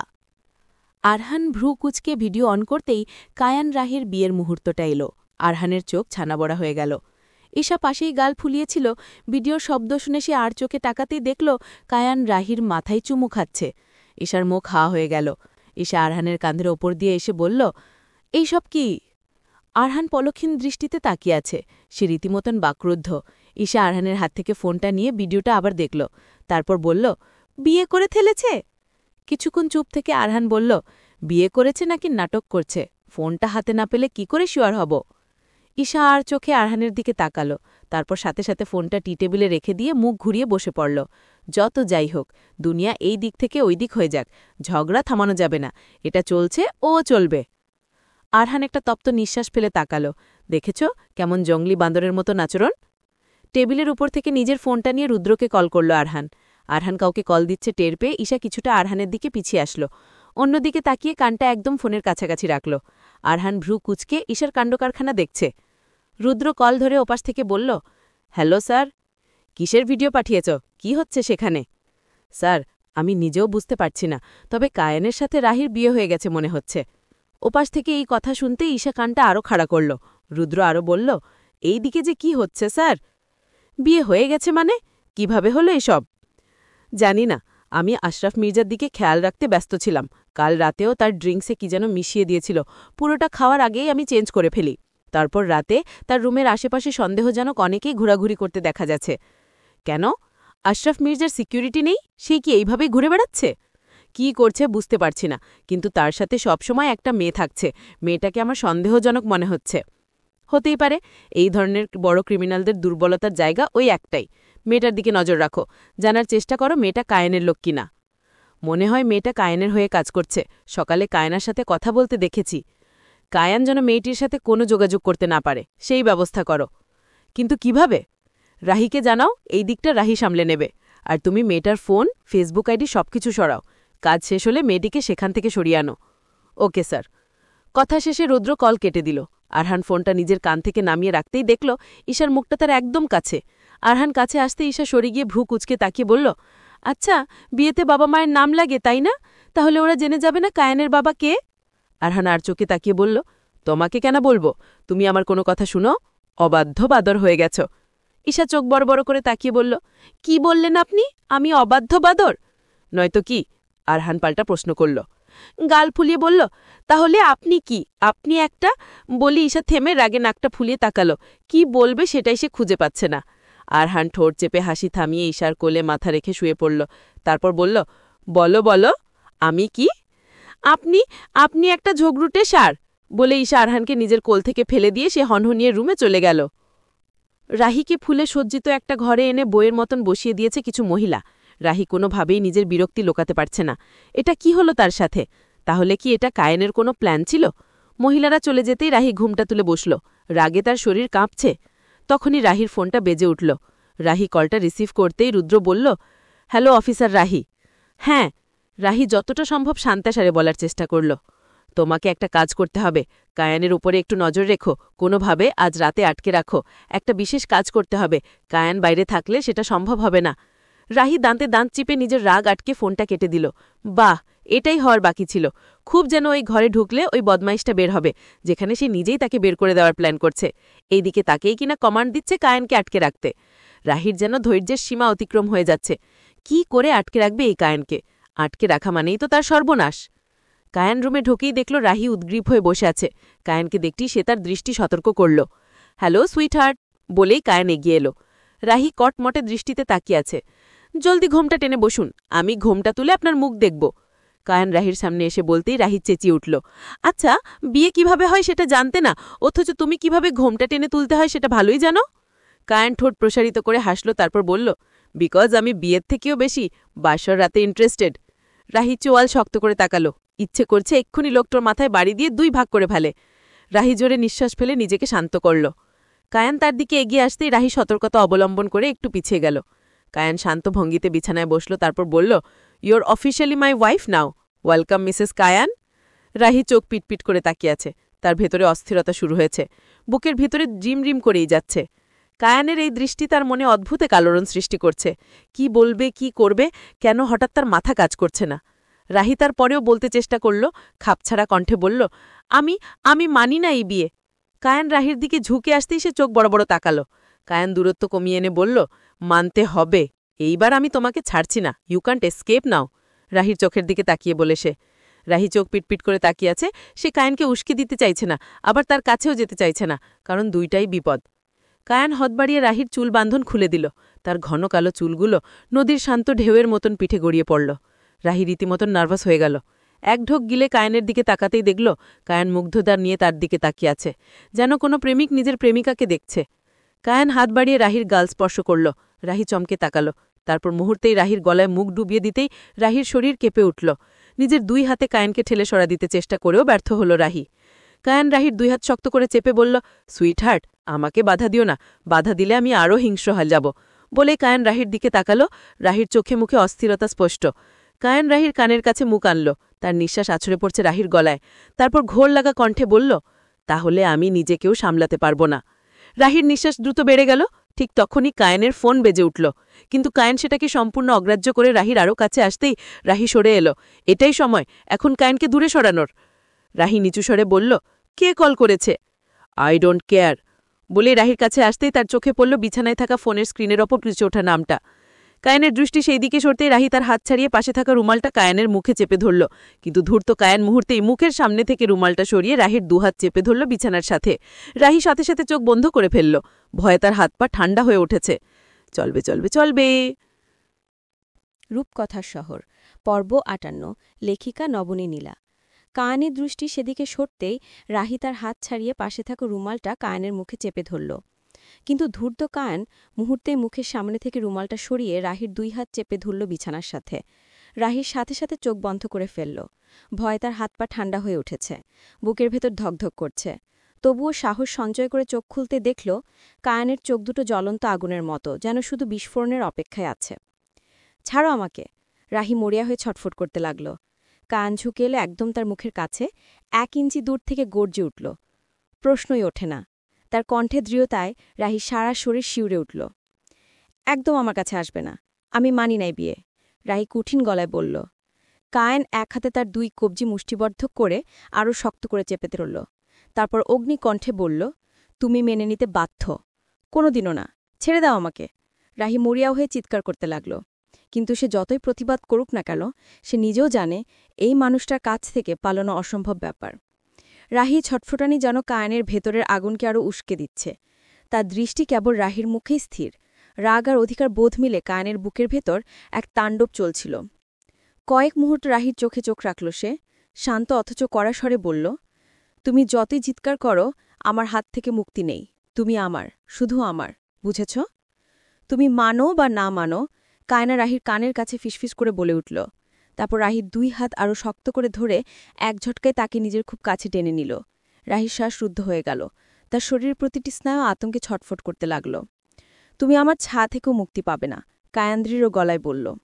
রাহি ভয় আর ক্ষোভে বলে উঠল, তুমি কেন বুঝতে পারছ না আমি তোমাকে চাই না? কথাটা শুনে কায়ানের চোখ আরও লালচে হয়ে উঠল, যেন সে শব্দ তার হৃদয়ে ছুরি বসিয়ে দিয়েছে। তবু সে রাহির মুখের খুব কাছেও ঝুঁকে এলো। তারপর বলল, সে কারণে আমার ভিতরে তোমাকে পাওয়ার আকাঙ্ক্ষা আরও তীব্র হচ্ছে। রাহি কাপা গলায় ফিসফিস করে বলল, কায়ান, ছাড়ো আমাকে। কায়ান হঠাৎ তার কাছে আরও ঝুঁকে এলো, এতটা কাছে যে রাহির শ্বাসও তার ঠোঁটে মিশে যাচ্ছে। রাহির বুক ধরফর করছে, শরীর জুড়ে ভয় আর অচেনা উত্তেজনা। কায়ান ফিসফিস করে বলল, তুমি যদি আমাকে ঘৃণাও করো, তবুও আমি জানি তোমার হৃদয়ের কোথাও না কোথাও আমি আছি। কায়ানের এই উক্তিতে রাহি অবাক হয়ে তাকিয়ে রইল। কায়ানের চোখে তখন আর আগুন নেই, ছিল এক গভীর আকাঙ্ক্ষা, এক অদম্য প্রণয়ের দাবি। পরক্ষণে কায়ান ধীরে ধীরে তার গাল স্পর্শ করল। রাহি থরথর করে কেঁপে উঠল, অথচ তার হাত সরিয়ে দেওয়ার শক্তি আর রইল না। কায়ান তার কণ্ঠে নরম সুর এনে বলল, you belong to me, either you like it or not. তারপর ধীরে ধীরে সে রাহির মুখের খুব কাছে এগিয়ে এলো, তারপর রাহির গলায় মুখ ডুবিয়ে তার ত্বকে ঠোঁট মিশিয়ে বলল, তোমার জন্ম হয়েছে আমার জন্যে, শুধু আমার জন্যে। কায়ানের স্পর্শে রাহি চোখ বন্ধ করে ফেলল। কায়ানের প্রতি নিজের দুর্বলতা অনুভব করতেই জোরে জোরে নিঃশ্বাস নিতে লাগল। কায়ানের বলিষ্ঠ দেহ তাকে এমনভাবে নিজের সাথে আষ্টিপিষ্টি রেখেছে যে নিজেকে ছাড়ানোর কোনো উপায় নেই তার কাছে। ধীরে ধীরে কায়ানের স্পর্শ তার মতো লাগাম ছাড়া হয়ে উঠেছে। রাহিকে অবাক করে দিয়ে তার সমস্ত শরীর সে স্পর্শে সাড়া দিচ্ছে। রাহি নিজের শেষ শক্তিটুকু দিয়ে কায়ানকে সরিয়ে দেওয়ার চেষ্টা করতে লাগল, কিন্তু বেশ্যামাল কায়ান গভীরভাবে রাহির ওষ্ঠ দুটি ছুঁয়ে দিল। রাহি অনুভব করল তার শরীর যেন আত্মসমর্পণ করে দিয়েছে কায়ানার ভালোবাসার কাছে। কায়ান নিজের স্পর্শ আরও দৃঢ় করল, সকল লজ্জা ভেঙে রাহিকে নিজের আরও নিকটে নিয়ে এলো। রাতের আকাশে তখন ব্লাডমুন উঠেছে। রিসর্টের সবাই তখন সে রক্তিম চাঁদ দেখে ব্যস্ত ছিল, কিন্তু বন্ধ রুমে ভালোবাসার রক্তিম পরশে মেতে উঠেছে দুটি প্রাণ। সারা রাত রাহির ঘুম হয়নি। সে নিজের সাথে নিজে লড়াই করে যাচ্ছে, অথচ কায়ান তাকে পিছন থেকে জড়িয়ে ধরে তার ঘাড়ে মুখ গুজে ঘুমিয়ে আছে। তার নিঃশ্বাস আছড়ে পড়ছে রাহির গলা ও ঘাড়ে। রাহি নিজেকে নিজে প্রশ্ন করে যাচ্ছে, কি করে এমন একটি মানুষের প্রতি সে দুর্বল হয়ে গেল? এত ঘনিষ্ঠতা? রাহির ভিতরটা অস্থিরতায় ভরে গেল। এর মাঝে কায়ানের তার বাঁধন রাহির পেটের কাছে আরও শক্ত করল, যেন সে রাহিকে নিজের সাথে মিশিয়ে রাখতে চায়। রাহি ঘাড় ঘুরিয়ে কায়ানের দিকে তাকালো।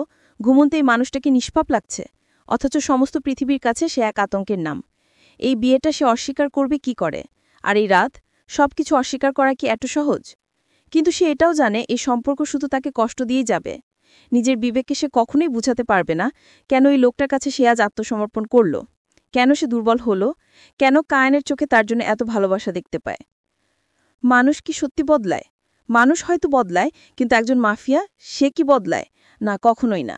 রাহি একটা দীর্ঘ নিঃশ্বাস ফেলল। কায়ানের স্পর্শের উষ্ণতা তাকে নেশার মতন গ্রাস করছে, কিন্তু সে জানে এই প্রণয় পরিণীতি ভয়ঙ্কর। সে কোনোভাবেই চায় না কায়ানের প্রতি তার দুর্বলতা গাঢ় হোক। এই লোকটা না চাইতো তার জীবনে এমন এক গভীর ছাপ বসিয়ে দিয়েছে যা রাহি বাকিটা জীবন ব্যয় করলেও মুছে ফেলতে পারবে না। আশরাফ মির্জার সাথে থাকা মেয়েটার নাম আনিভা। মেয়েটাকে কাল সন্ধ্যা থেকে রুদ্র কোথাও দেখতে পাচ্ছে না। আশরাফ মির্জা রাতে রুমের বাইরে এসেছে, তার কাছাকাছি সন্দেহজনক দুটি লোককে দেখা গেছে। রুদ্র বুঝতে পারছে না এরা কায়ানের লোক নাকি আশরাফ মির্জা নিজে। পরের দিন সকালে সুইমিং পুলে অহনা মেয়েটা লাশ ভেসে থাকতে দেখা গেল। ঘটনা সকলের জানাজানি হওয়ার আগে লাশটা সরিয়ে ফেলা হলো। আশরাফ মির্জা সেখানে উপস্থিত ছিলেন, তার চোখে মুখে কঠিন দৃষ্টি। কে করেছে খুন? কায়ানের লোকেরা নাকি আশরাফ মির্জা নিজে? রুদ্র তাৎক্ষণিক অহনা মেয়েটার সোশ্যাল মিডিয়া অ্যাকাউন্টগুলো খুঁজতে লাগল, কিন্তু একটাও নেই। রুদ্র কাছে সবটাই ধোঁয়াশা লাগছে। কায়ানের ঘুম ভাঙল দেরিতে, তখন অনেক বেলা। ঘুম ভাঙতেই সে তার পাশে রাহির অনুপস্থিতি টের পেল। কায়ান সাথে সাথে উঠে বসল, গায়ের থেকে চাদর সরিয়ে বারান্দা, ওয়াশরুম সবটা খুঁজে দেখল। রাহি কোথাও নেই। কায়ান বুকের মাঝে একটা চিন ব্যথা অনুভব করল। সে নিজের গায়ে একটা বাথরুম জড়িয়ে রুম থেকে বের হয়ে এলো। এদিক সেদিক খুঁজতে খুঁজতে নিজের লোকেদের কল দিতে লাগল। রাহি কোথায়? কায়ান হুঙ্কার দিয়ে উঠল, তিনি তো আপনার সাথেই ছিলেন। না, নেই। 1 ঘন্টা সময় দিচ্ছি, ওকে খুঁজে বের করো। কায়ান গর্জে উঠে কল কেটে দিল। কায়ান উন্মাদের মতন সম্পূর্ণ রিসর্ট খুঁজতে লাগল। রাহির ফোনে বারবার কল করেও লাভ হচ্ছে না, কারণ সিমটা গন্ধ। সেদিন থেকে রাহির থাকার জায়গার, গ্রামের বাড়ি, অফিস সব জায়গায় কায়ান খোঁজ করেও তার সন্ধান পায়নি। রাহি কোথায় কেউ জানে না। আরহান ও ঈশাও তারও কম খোঁজ করেনি। কিন্তু হঠাৎ একদিন আরহানদের বাসার ডাকবক্সে একটা চিঠি এলো। চিঠিতে লেখা, আমি জানি আমাকে আপনারা খুঁজে বেড়াচ্ছেন, দয়া করে আমাকে খুঁজতে যাবেন না। আমি যেখানে আছি ভালো আছি। এই চিঠির সাথে আমি আমার চাকরির ইস্তফাপত্র যুক্ত করে দিয়েছি। এই চাকরি আমাকে অনেক সাহস ও প্রেরণা দিয়েছে, সাথে সাফল্য পেয়েছি। সে কারণে আমি কৃতজ্ঞ। কিন্তু এবার আমি আমার জীবনটা নিজের মতন গুছিয়ে নিতে চাই। আরহান স্যার, আপনি আমাকে সবসময় সাহায্য করে গেছেন, তাই এই শেষ অনুরোধটা রাখবেন। আমি আশা করি আপনি বুঝবেন আমি নিজের ভালোর জন্যই সিদ্ধান্ত নিয়েছি। এইভাবে না বলে চলে যাওয়ার জন্য আমাকে আপনারা ক্ষমা করবেন। আর ঈশা ও আপনার বেবির জন্য শুভকামনা। আপনারা ভালো থাকবেন। ইতি, রাহি। গল্পটি কেমন লাগলো? আপনার অনুভূতি আমাদের সাথে শেয়ার করতে কমেন্টে লিখুন। আরও নতুন গল্প পেতে চ্যানেলটি সাবস্ক্রাইব করুন। আপনাদের ভালোবাসাই আমাদের অনুপ্রেরণা।